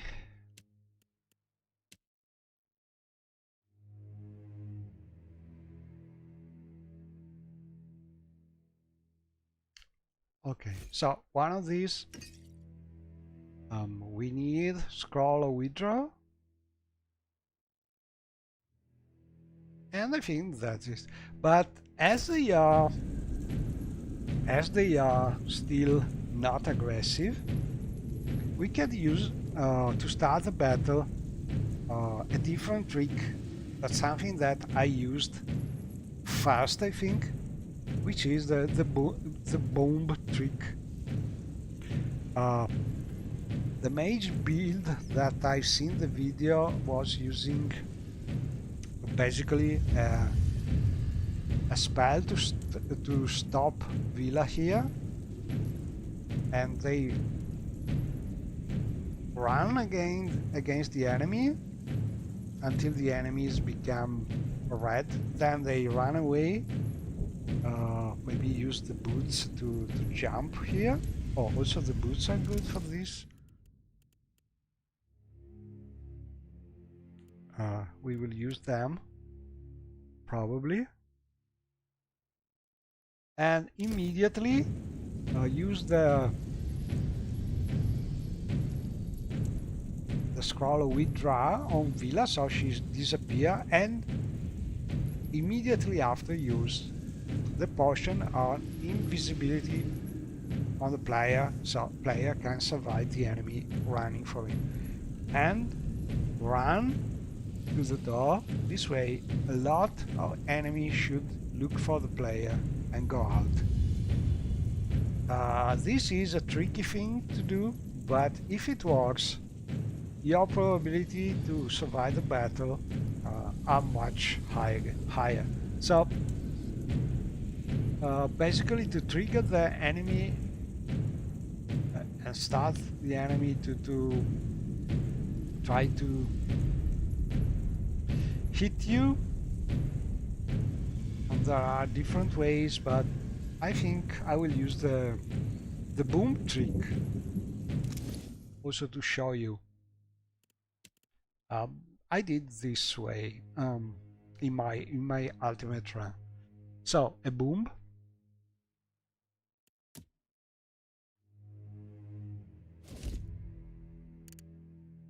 you put it in your, also because this way you can do it also without the boots if you want. You put it in your player personal inventory.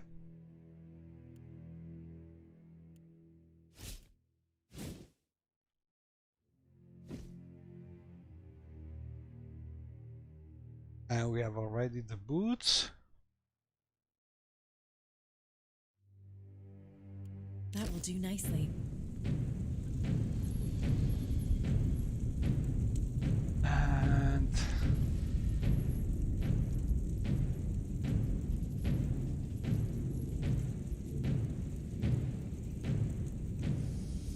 well, I will save to be sure.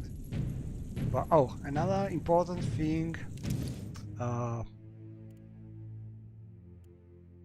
Sometimes one of the enemy can be looking for you too soon, so you may want a trap to slow that enemy.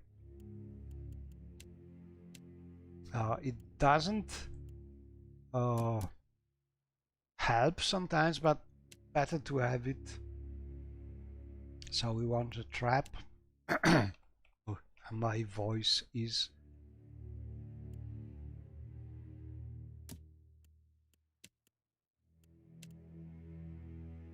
going away. Okay, so we place the trap first. Here. We want it in this point. Okay. And now we try to use the boom. For instance, we could use it with a flame naga.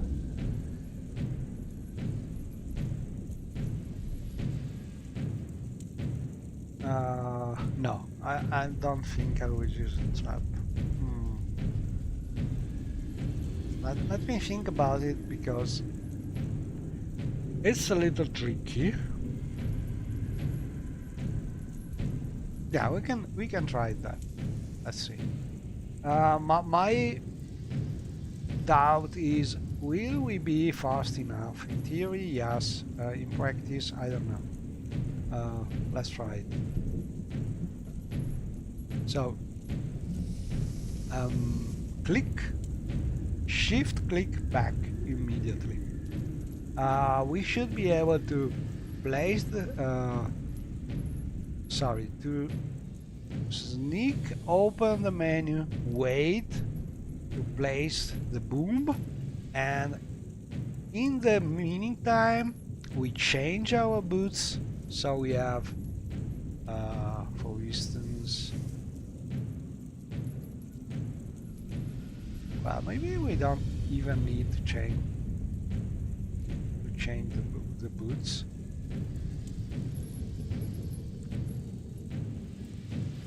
Better to change with the leaping boot. Okay, we will do that. So we sneak. While we are going back, we change the boots with these boots, the leap ones, and then we trigger the boom, and we are here.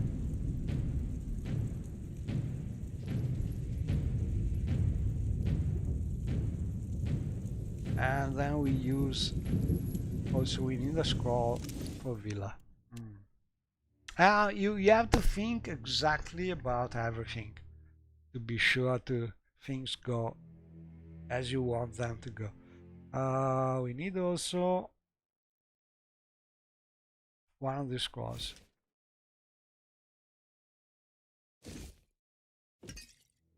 Because we want Villa to stay here. And okay, save and try.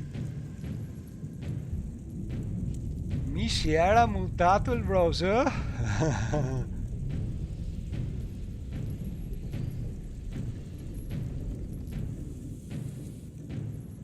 Bandwidth.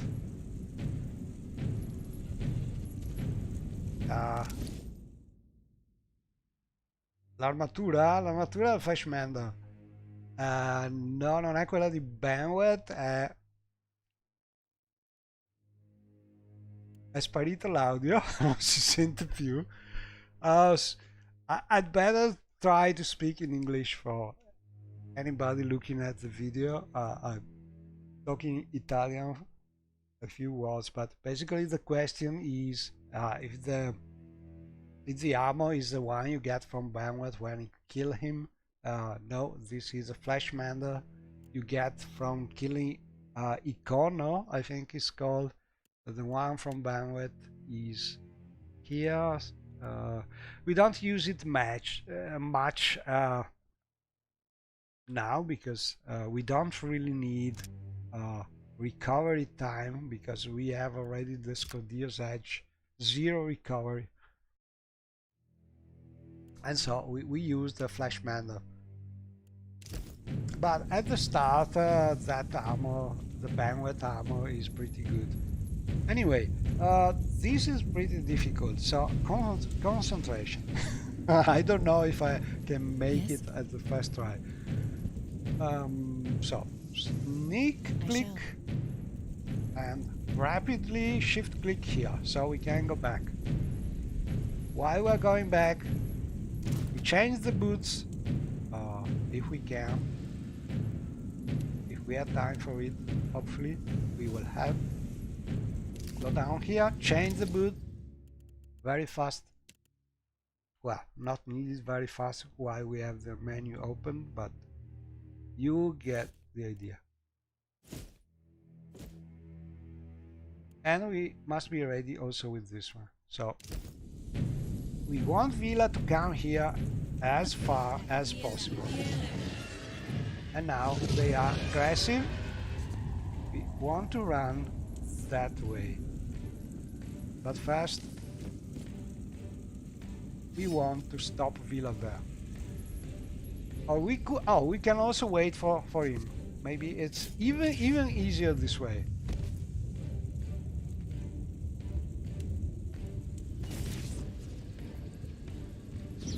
And now we can drink the potion.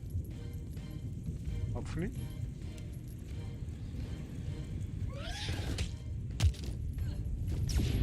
And run this way.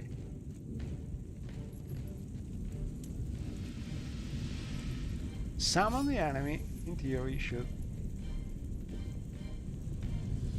go out. If it works. But I fear this will not work because the Nagas have not been involved.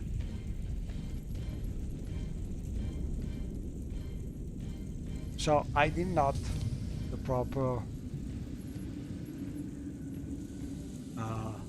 thing. You have to move the Naga for it to work.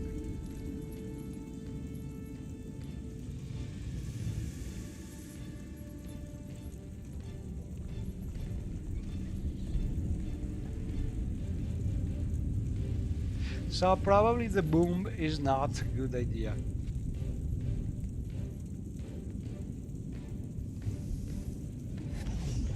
Let's try again.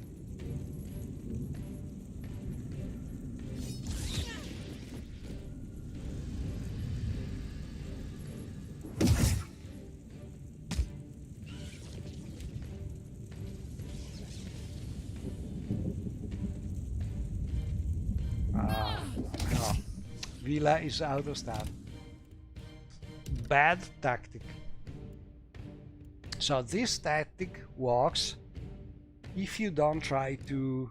Oh, game crashing, just loading.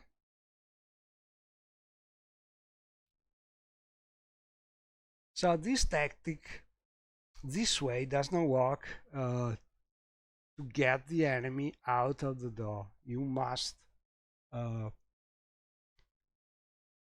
lure the Nagas for it to work. Alternative is to just start a battle, but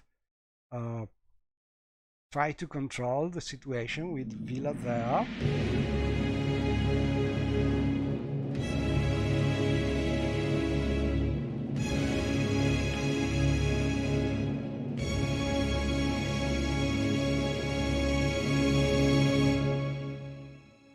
But that way there will be much more enemy to fight. So all in all, not sure it is worth using the boom, because that's what I did in my ultimate run, but probably this way you fight more enemies. I don't remember exactly how I did it. I did not have the boots, so I was sort of forced to use the boom tactic. But now we have the boots, we can think about something different. So what I did in my real ultimate is starting from here, placing a boom here in this worshipper, not on the Naga, and then sneaking away here. We could try the same thing and see if Nagas will go out looking for us. Just to check how different tactics are working. Let's try it. We are still invisible. They are still not aggressive. Trouble. Oh. they are now. Okay. Trouble. Well, then we can do it.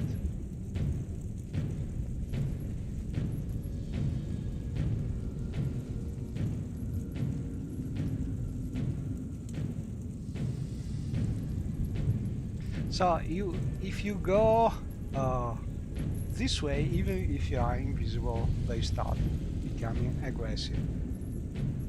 And well, let's try scroll, invisibility. At this point we just did this and get these boots. So in theory, go here, try to use the scroll on Villa to paralyze her, to stop her here for a few seconds. We run this way. As soon as the enemy see us, we use the boots to jump here, use the scroll withdraw on Villa, and then drink the potion and run this way. Hopefully the enemies should look for us and some of them should run that way. This is the theory. Practice is another thing as usual. Anyway, first is scroll. Because as Villa will run with us and we don't want that. And it's not easy. She's always moving.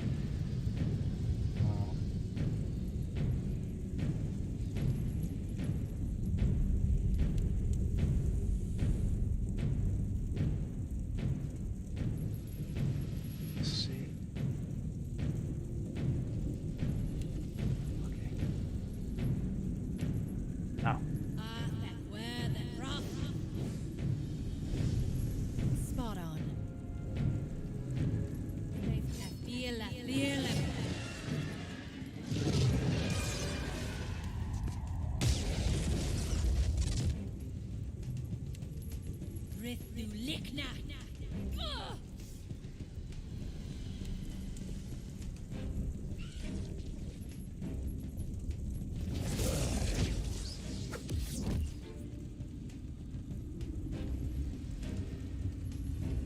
And now, crossing fingers, see if some of them is going away. Already two of them going out.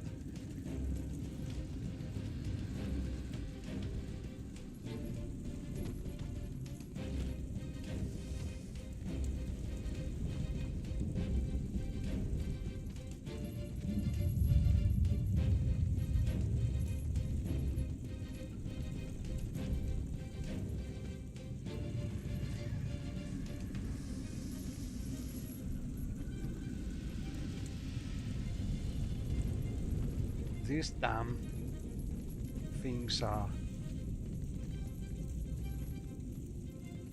investigating.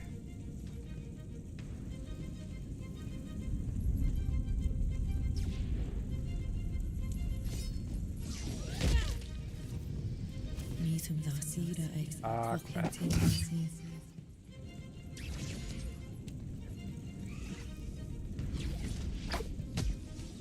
They have removed our magic effect.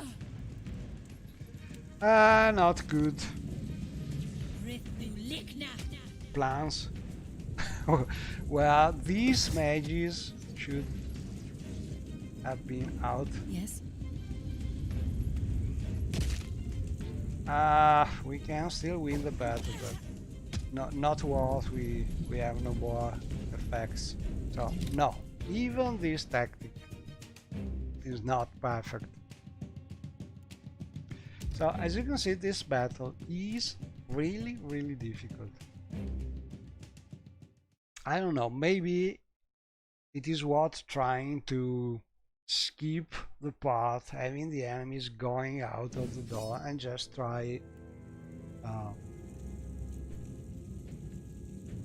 doing the battle with all of them from a better position with Villa here, and use the summon, trying to keep the Naga that way.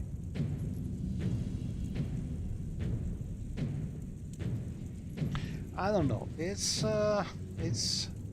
very difficult.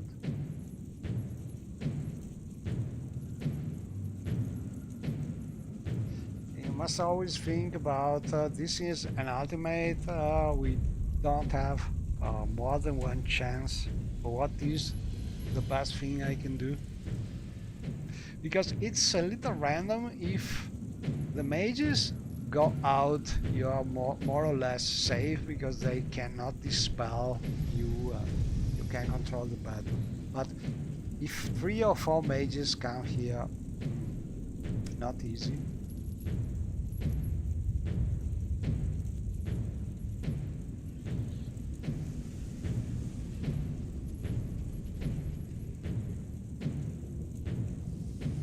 Okay, let's try and talk. Can we still?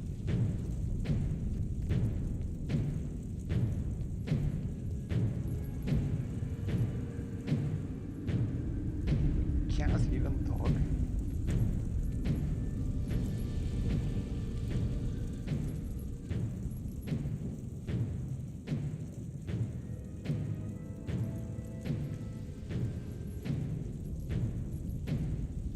Okay, let's try this one.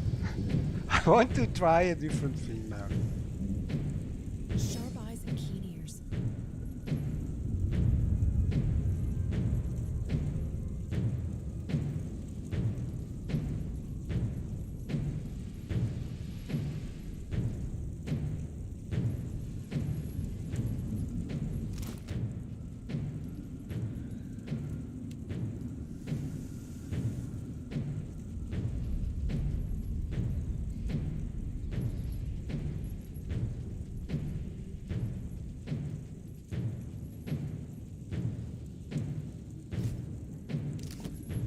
Come here, Villa.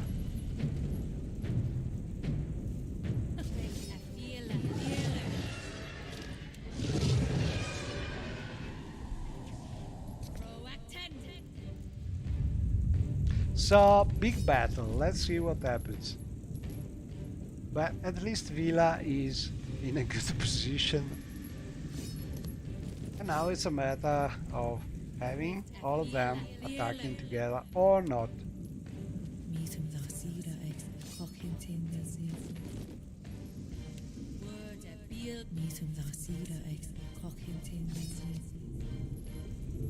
Oh, very well.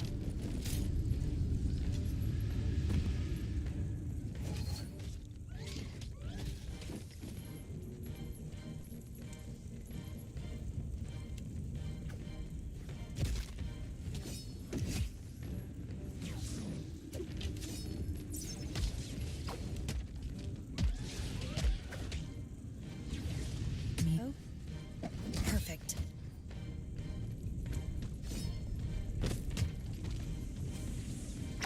Yes.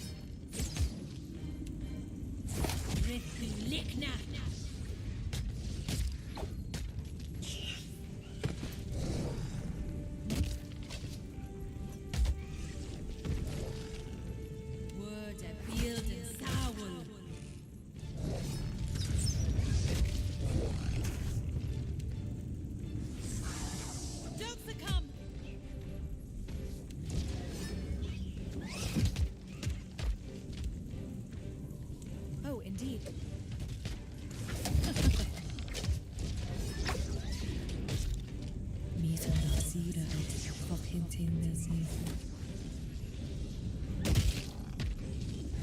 Hold together.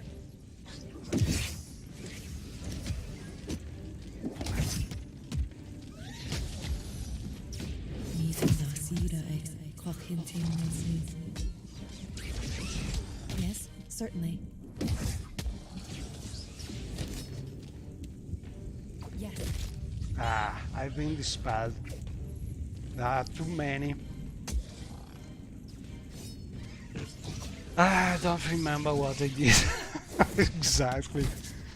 But this battle is something I know I spent such a long time trying to find a proper way.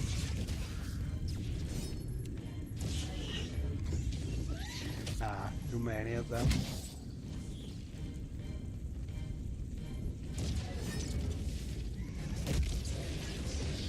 Now, the only way is to make some of them going out of that door.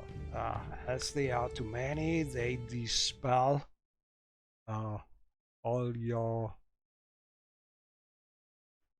magic effects. We must find a way to lure them here.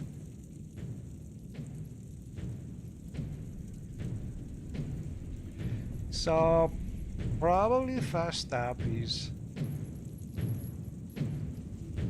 get them aggressive. Trouble. And this is one thing. And then we must find a way to have Villa here.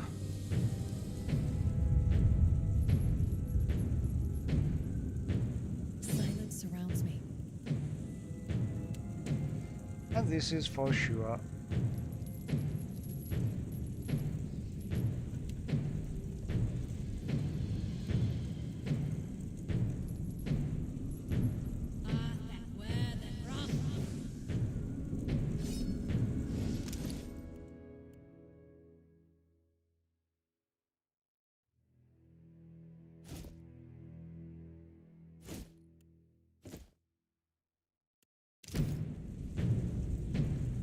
Spot on.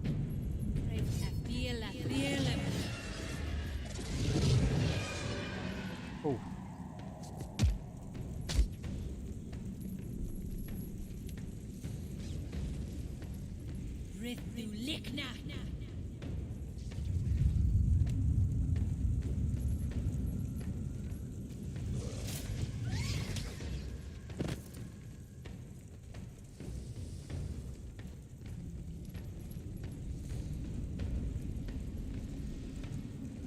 I will stay here, see what happens.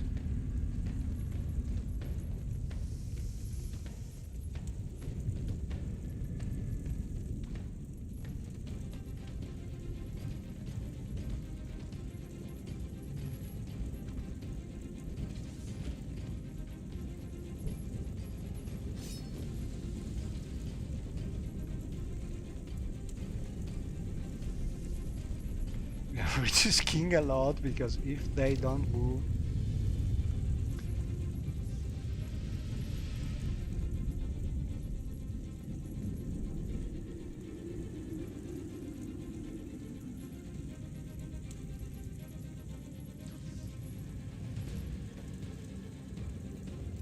maybe this is not a good position because they are not able to go there.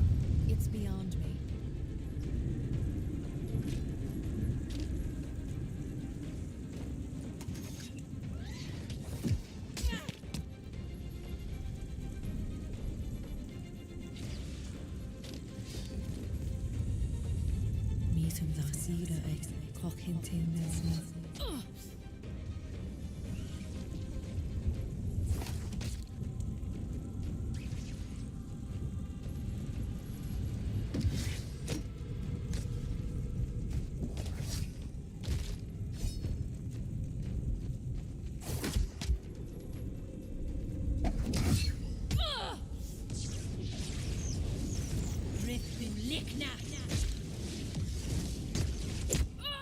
No. Okay, I need to study this battle more. I don't remember exactly what I did, but it's probably one of the most difficult battles for this build because too many mages, they dispel you, and Villa is pretty hard to protect here.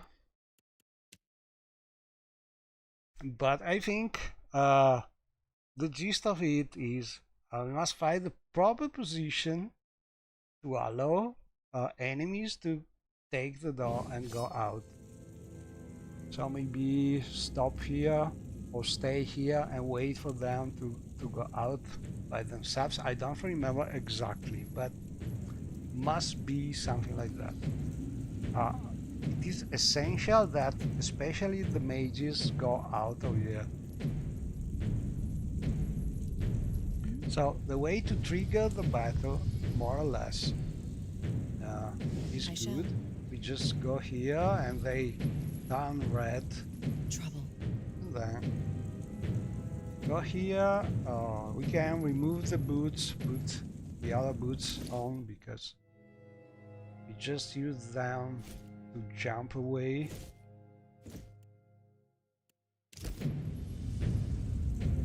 But we must find a way to go in a good position. So all in all, I think starting from here and getting Villa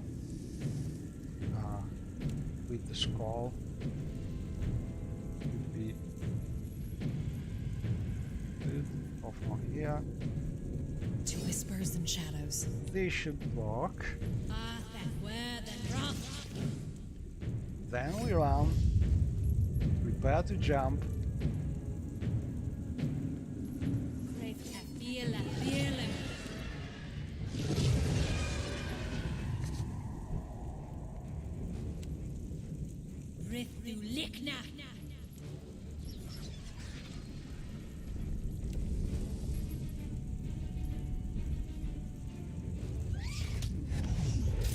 And this time we go here. Let's see what happens.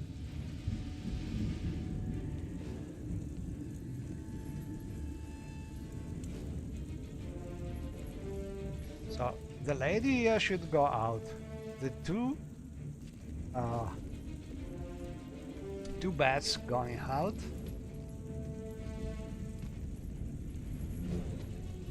One, two, three out. These damn things are not going out, but hopefully, okay, Iote going out.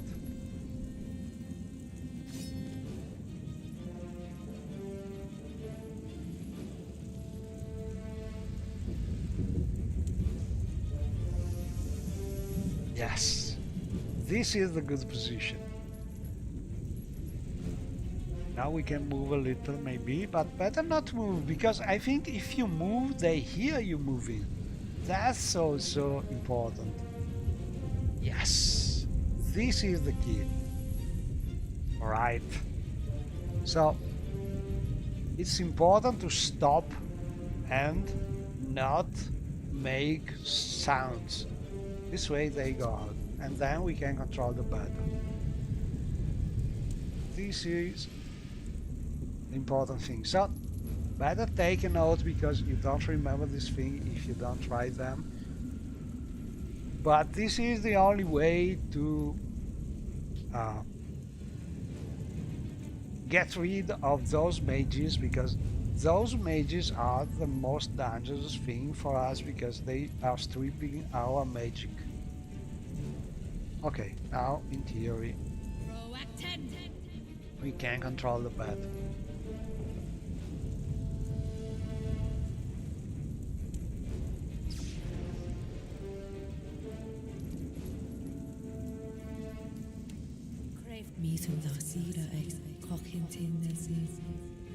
So, usual spells. And now we can choose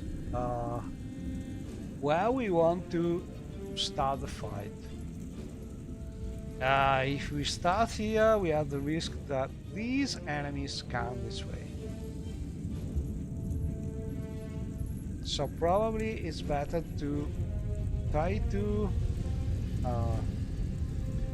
move the battle this way or this way. In any case, let's be ready with the skeletons. I will try this way, see what happens. Send one of them this way.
Certainly.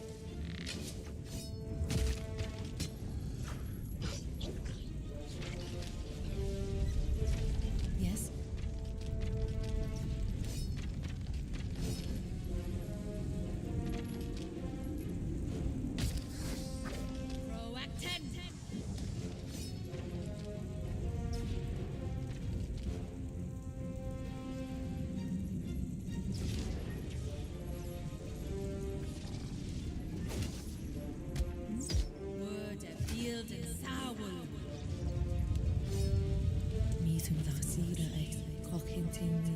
Yes?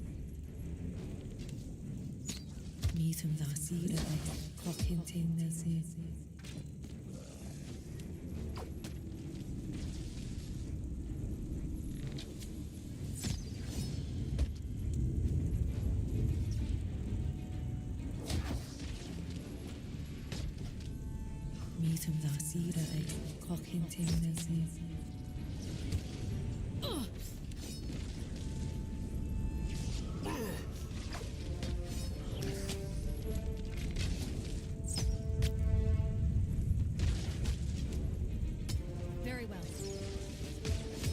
Perfect. I shall.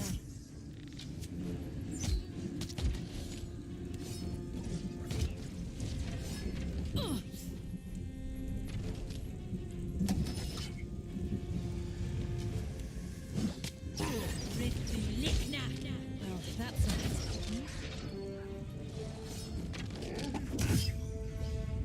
Indeed.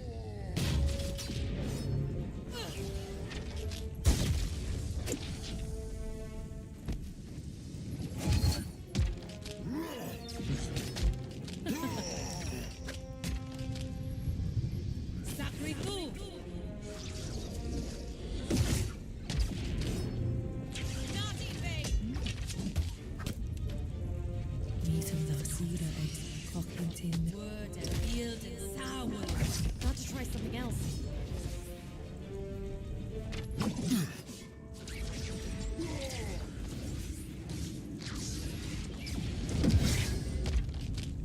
Yes? I shall. Perfect. Yes. Finish them!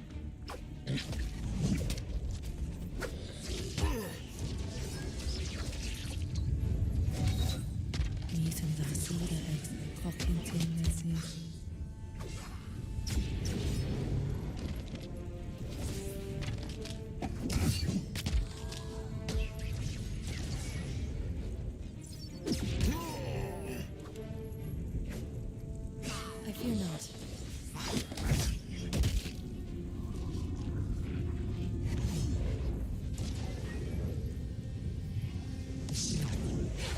Spot on.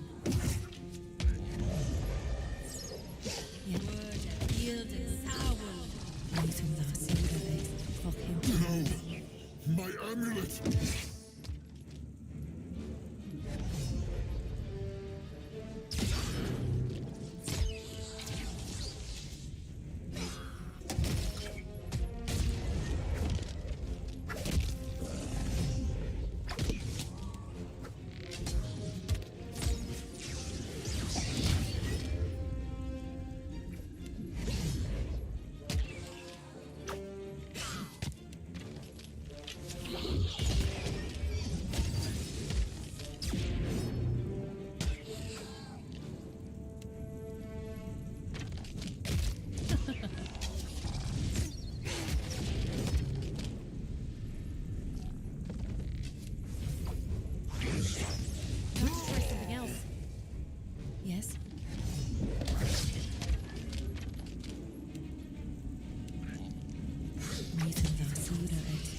Oh.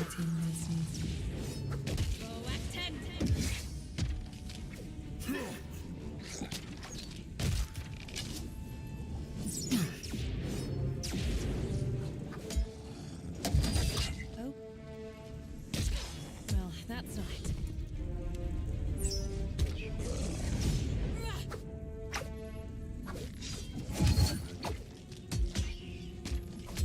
Spot on.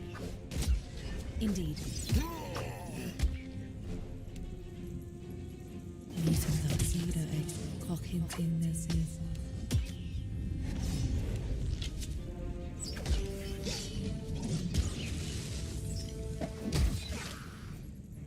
Got to try something else.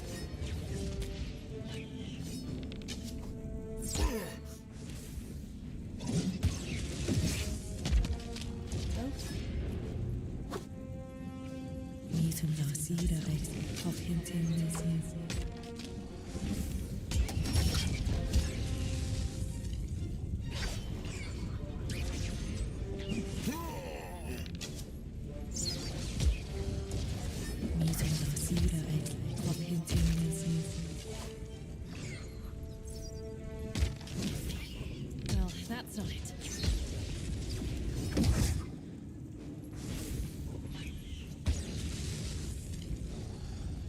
Perfect. Stay back. Not any closer.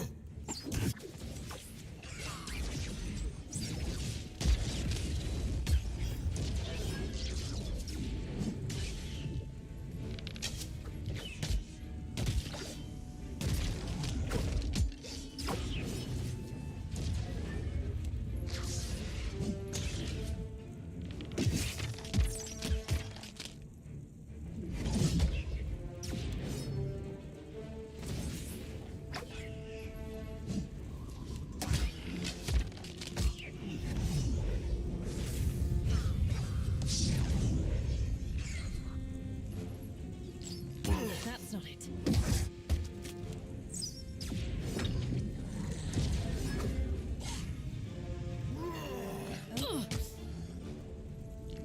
Bastard.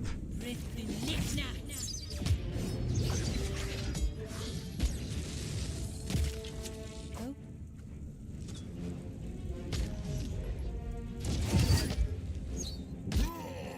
Very well.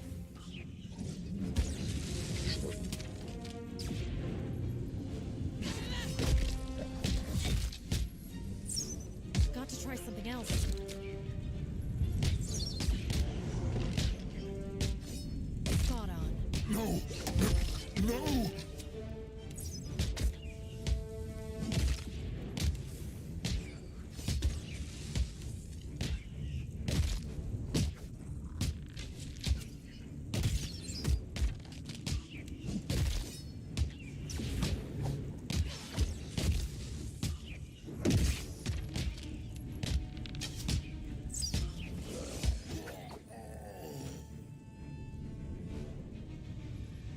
No.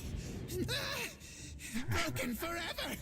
Curse you, And brown once stink. we Amulet kill him, made we can nasty get art. him as Nemnok a stole pet. it. Nemnok said someday he'd fly back and free the others. Nemnok was God. Nemnok had riches. Okay, so we did it, but this fight is really, really difficult.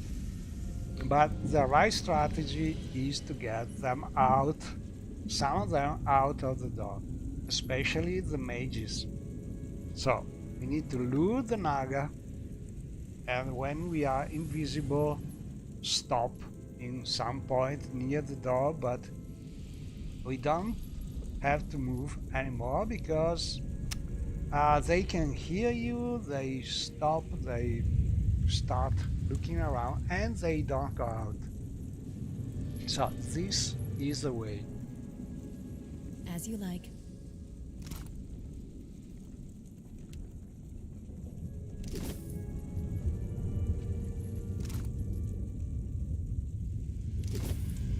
I shall.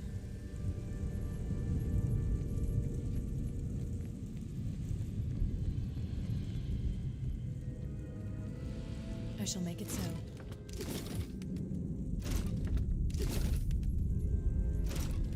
And we got some real nice loot.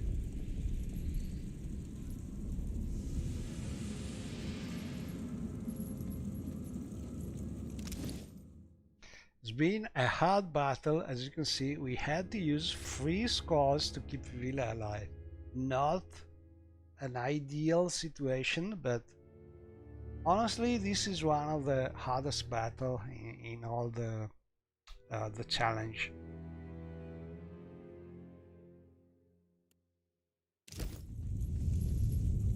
Because even with the scimitar, when Nemnok managed to teleport near Villa, you cannot really risk a lot. Yes? I have already risked a lot at the end, but I was more or less able to keep him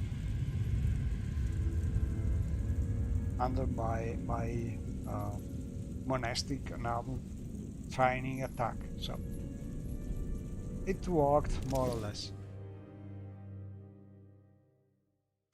And I think this staff is good, a good weapon, but the nice thing about it is we can enchant it for this interesting or this one. Let me check. Yeah, this one. Because as usual we are looking for things we can prolong out of fight, and this is pretty interesting. 15% more damage with anything, any attack, if we manage to be hit by fire, frost, electricity or acid. And this is pretty simple because we have the fireball necklace, so we can do it. So we enchant it, worth the money and the jewels, and try this.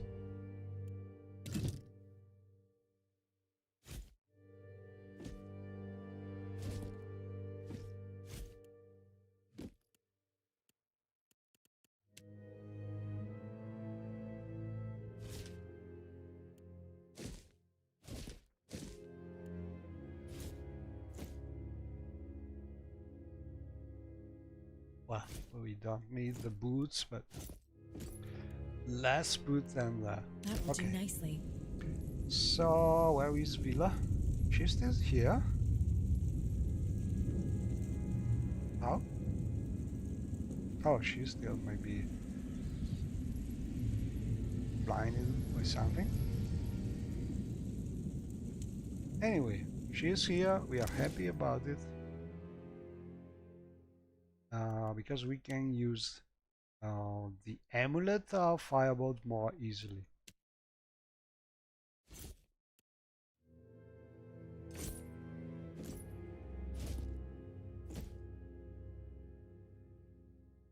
Let's see our... Ooh, we still have...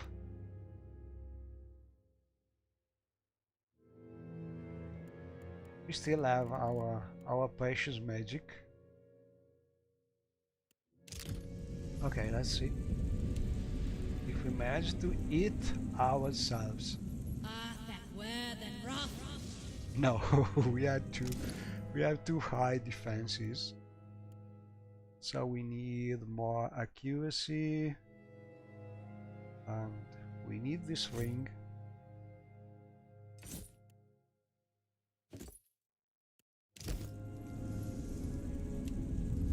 Ah, that were then rough. Yeah, let's see.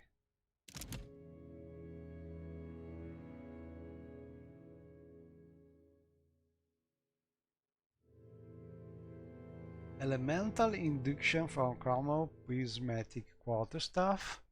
15 damage for a few seconds, but we can prolong it as usual.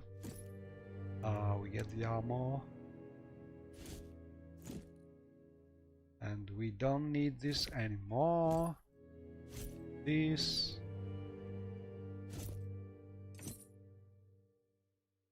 We have this, And we need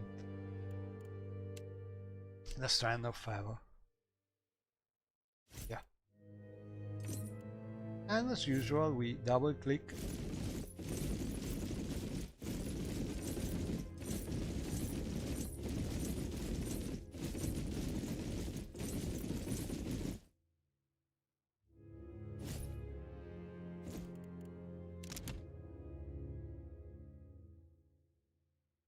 As you can see.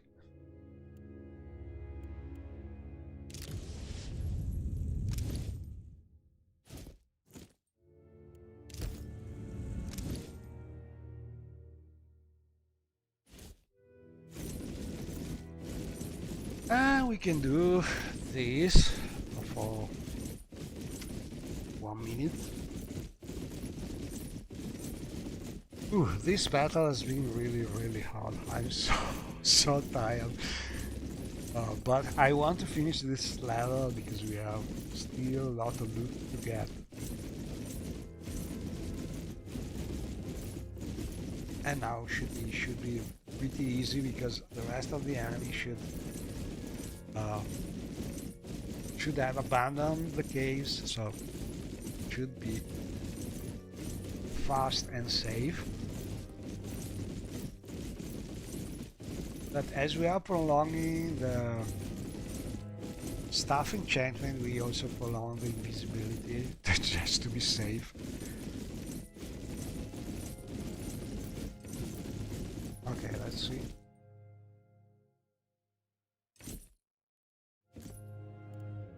Oh, very nice. More than enough.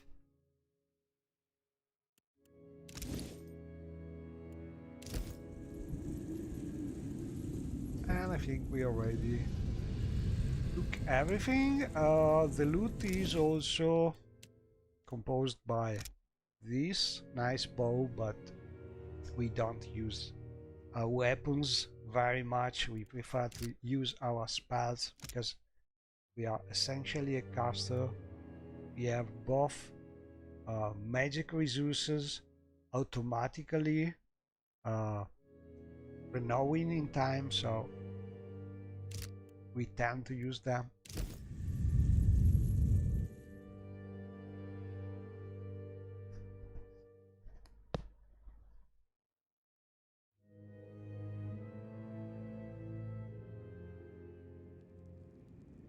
And the fact that we are invisible is pretty useful here because these things are super dangerous.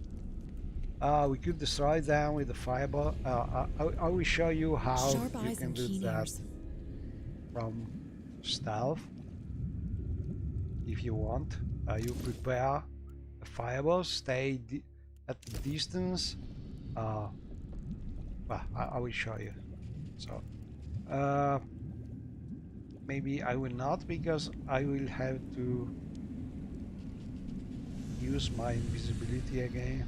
No, I will not. But anyway, it's not hard. You just sneak, stay away, and launch a couple fireballs at this distance, so you're sure you are still far away from that.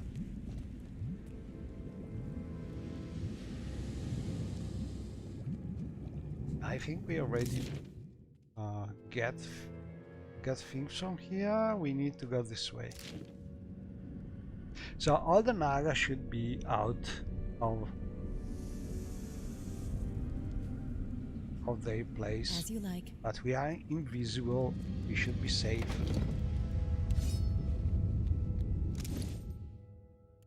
We can also move this.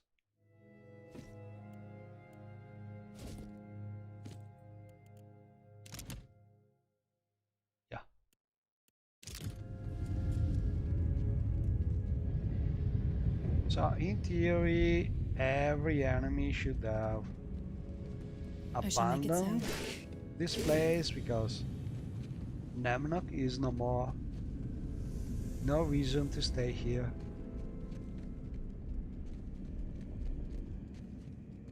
Oh, by the way, Nemnok is here now. We have a pet, a new pet. He just returning to his a small size, and this pet is pretty useful for mages and druid and casters, different from Cypher and Enchanter. Basically for caster using normal spells, because it is giving you one more level 1.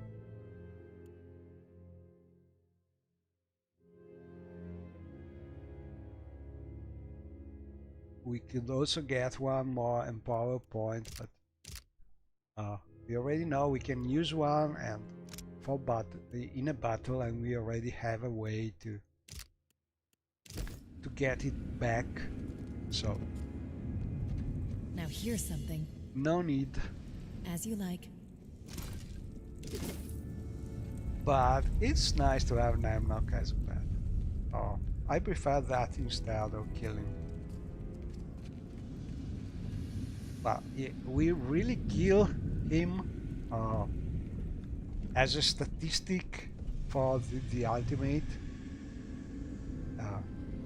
But you can keep him as a pet, and I shall make it so. still it will count as killing Nemnok for good. What have we here? Silence surrounds me.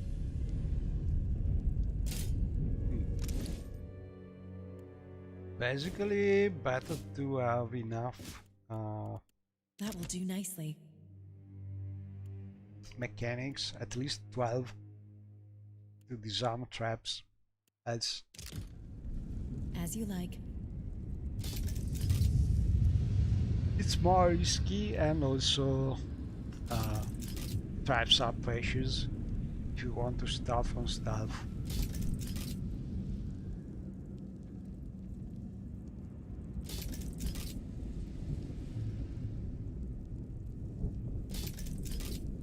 I shall make it so.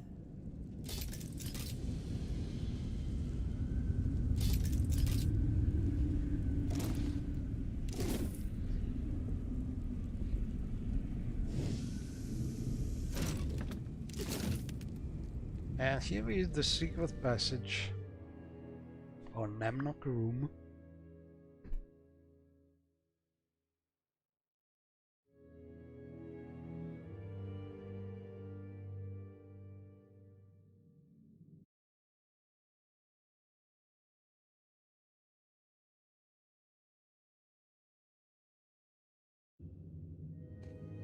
As you like.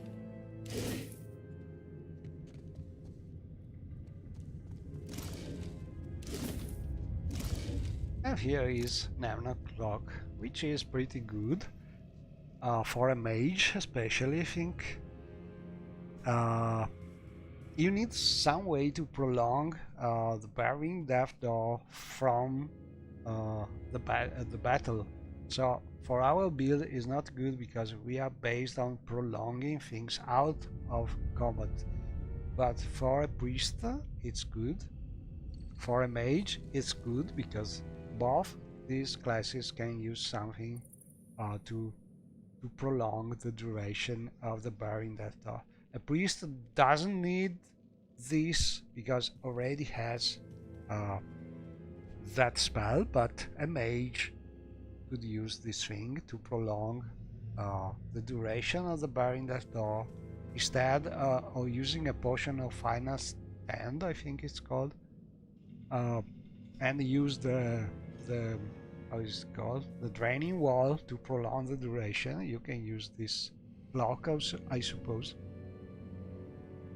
Well, if you have a party, obviously you can use it also with a melee character and have a priest prolong it or something like that, but we are talking about solo things, so I think this thing is useful especially for mages in solo, or if you try the ultimate. I shall make But it so. usually there are also different ways. I think most mages build I seen doing the ultimate were using the potion don't know if I have one, but I think it's called Potion of Final Stand. It's more or less the same effect.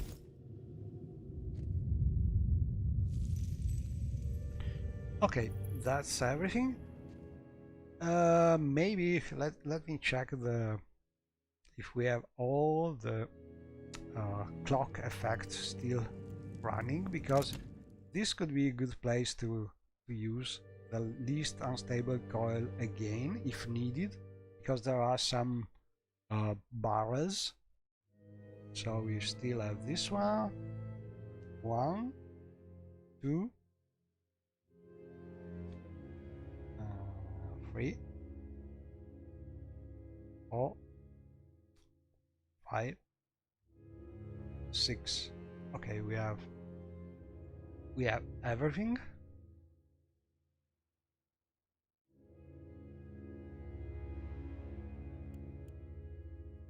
Brilliant.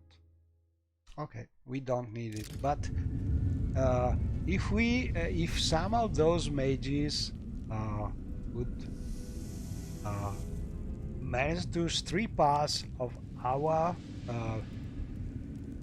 coil effects, we could use this chant here, empowering this chant on the barrels, and we could get back using the coil also the missing magic. Certainly. So pretty good. Always basically don't break barrels if you don't need them, because you can always use to improve the duration of your thing. Also, well, now we have the ultimate things to get magic effects, which is this coil. But when you start the game, just when you are able to loot Alchemy Vault, sorry, not Alchemy Vault, the Bardato Vault, you can get this armor and you can prolong this, and this is giving you Thunderous Blows, which is tenacious, and you can prolong this from that level, and this is pretty useful. 5 might and 2 penetration. So there are a lot of items you can prolong even when you're low level, and this is pretty useful when you do this kind of challenges with this kind of difficulty.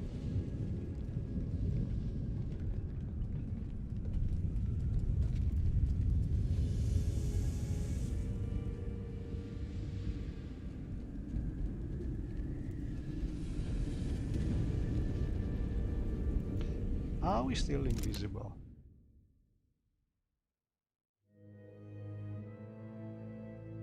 Yeah. So I think we can go upstairs. See if we can loot something more. But I'm sorry, but my voice is really abandoning me. I talk too much. But I want to finish the level because we are almost there. Now, also the second floor should be empty, so we should be able to loot things As you like. without problems.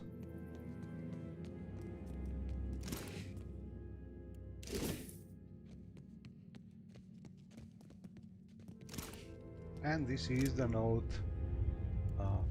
that can give you hints about luring the Naga.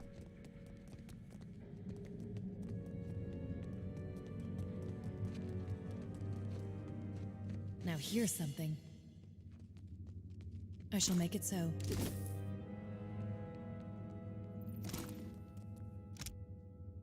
And another one.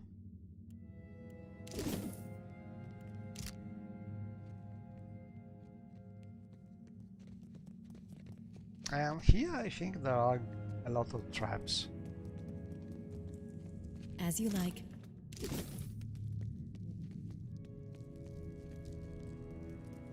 What have we here?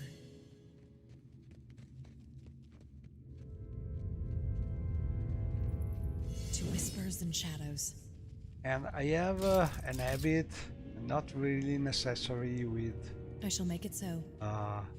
Deadfire because it works better, but I remember the one Pillars of Eternity one. It was a little tricky to disarm the traps.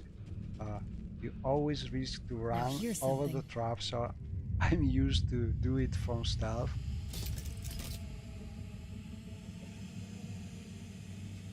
As you like.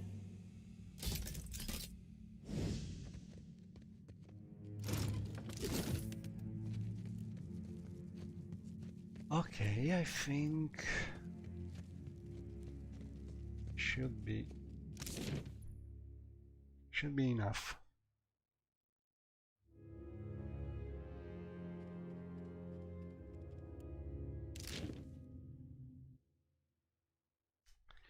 We not get the reward for. I don't remember the reward. Maybe it's some kind of armor. Bonuses are. Well, I think you can consider those having infinity as duration as permanent. Basically, I think to be able to finish the ultimate, you need more or less 8 million seconds of duration, so more is overkill. But infinity is better. But any of these effects coming from the belt, for instance, so effects that are let me check it. Affliction, Inspiration. Inspiration are something that mages can usually dispel with some scroll or with magic. So they are not really eternal in that sense. You always risk to have them dispelled in battle. While things like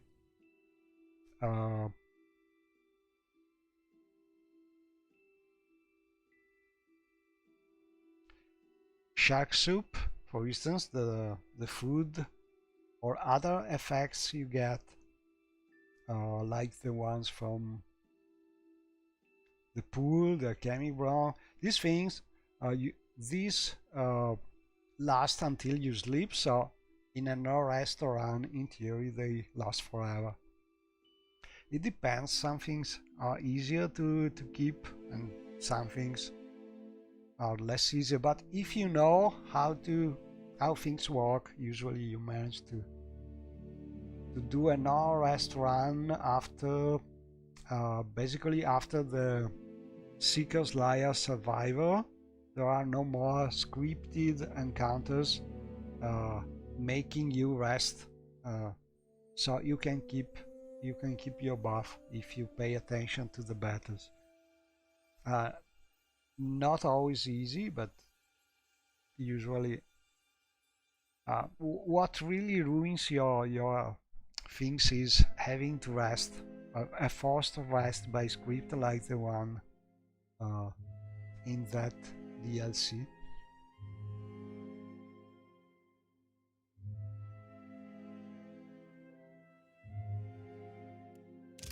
Okay, I think we can talk with the talk here. He will not be very happy, God of mine, because his son is dead. curse! I knew this was But we possible, got even likely when I sent you some copper.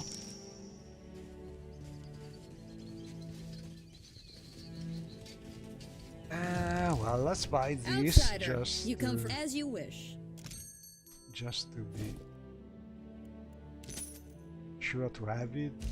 Some spices.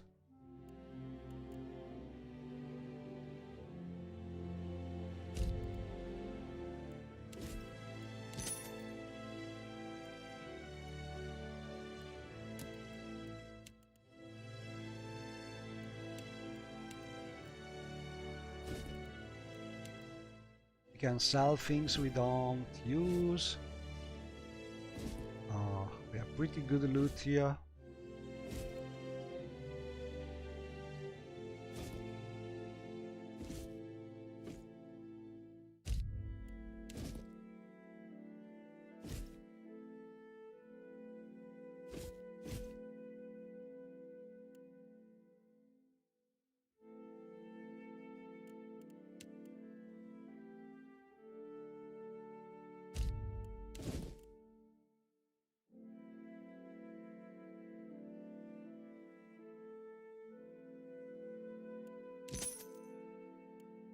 Oh, much better.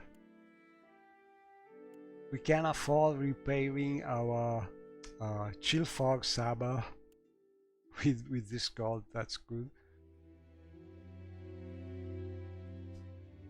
And well, I think for now.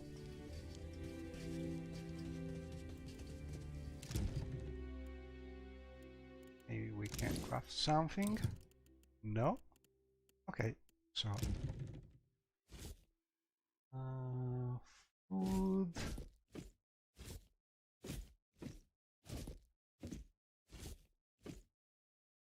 I could have put my navigator here, but let's do it. Will not change much.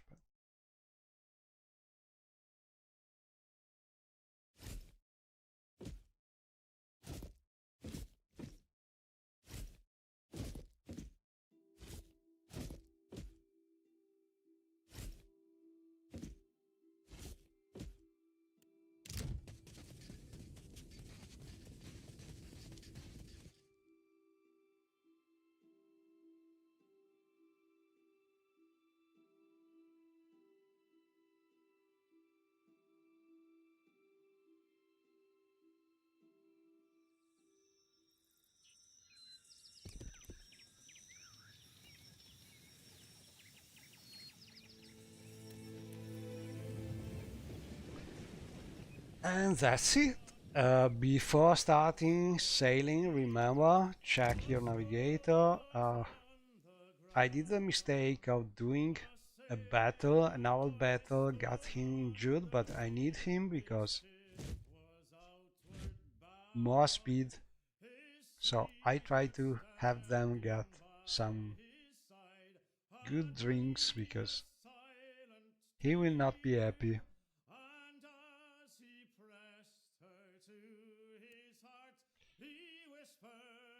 8 days. I hope he doesn't die, because if he dies, not sure we can have enough time. Anyway, we can go this way. We have to go more or less. Yeah, pay attention to the storms as usual.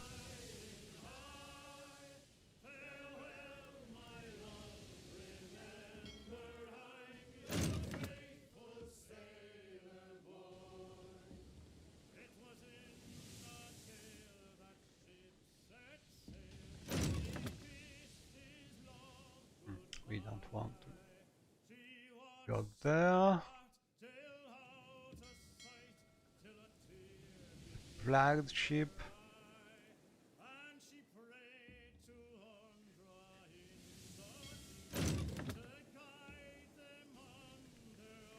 And here is the Crystal Desert, where we will have to fight another big boss, Baranga. So if we take a look at the list,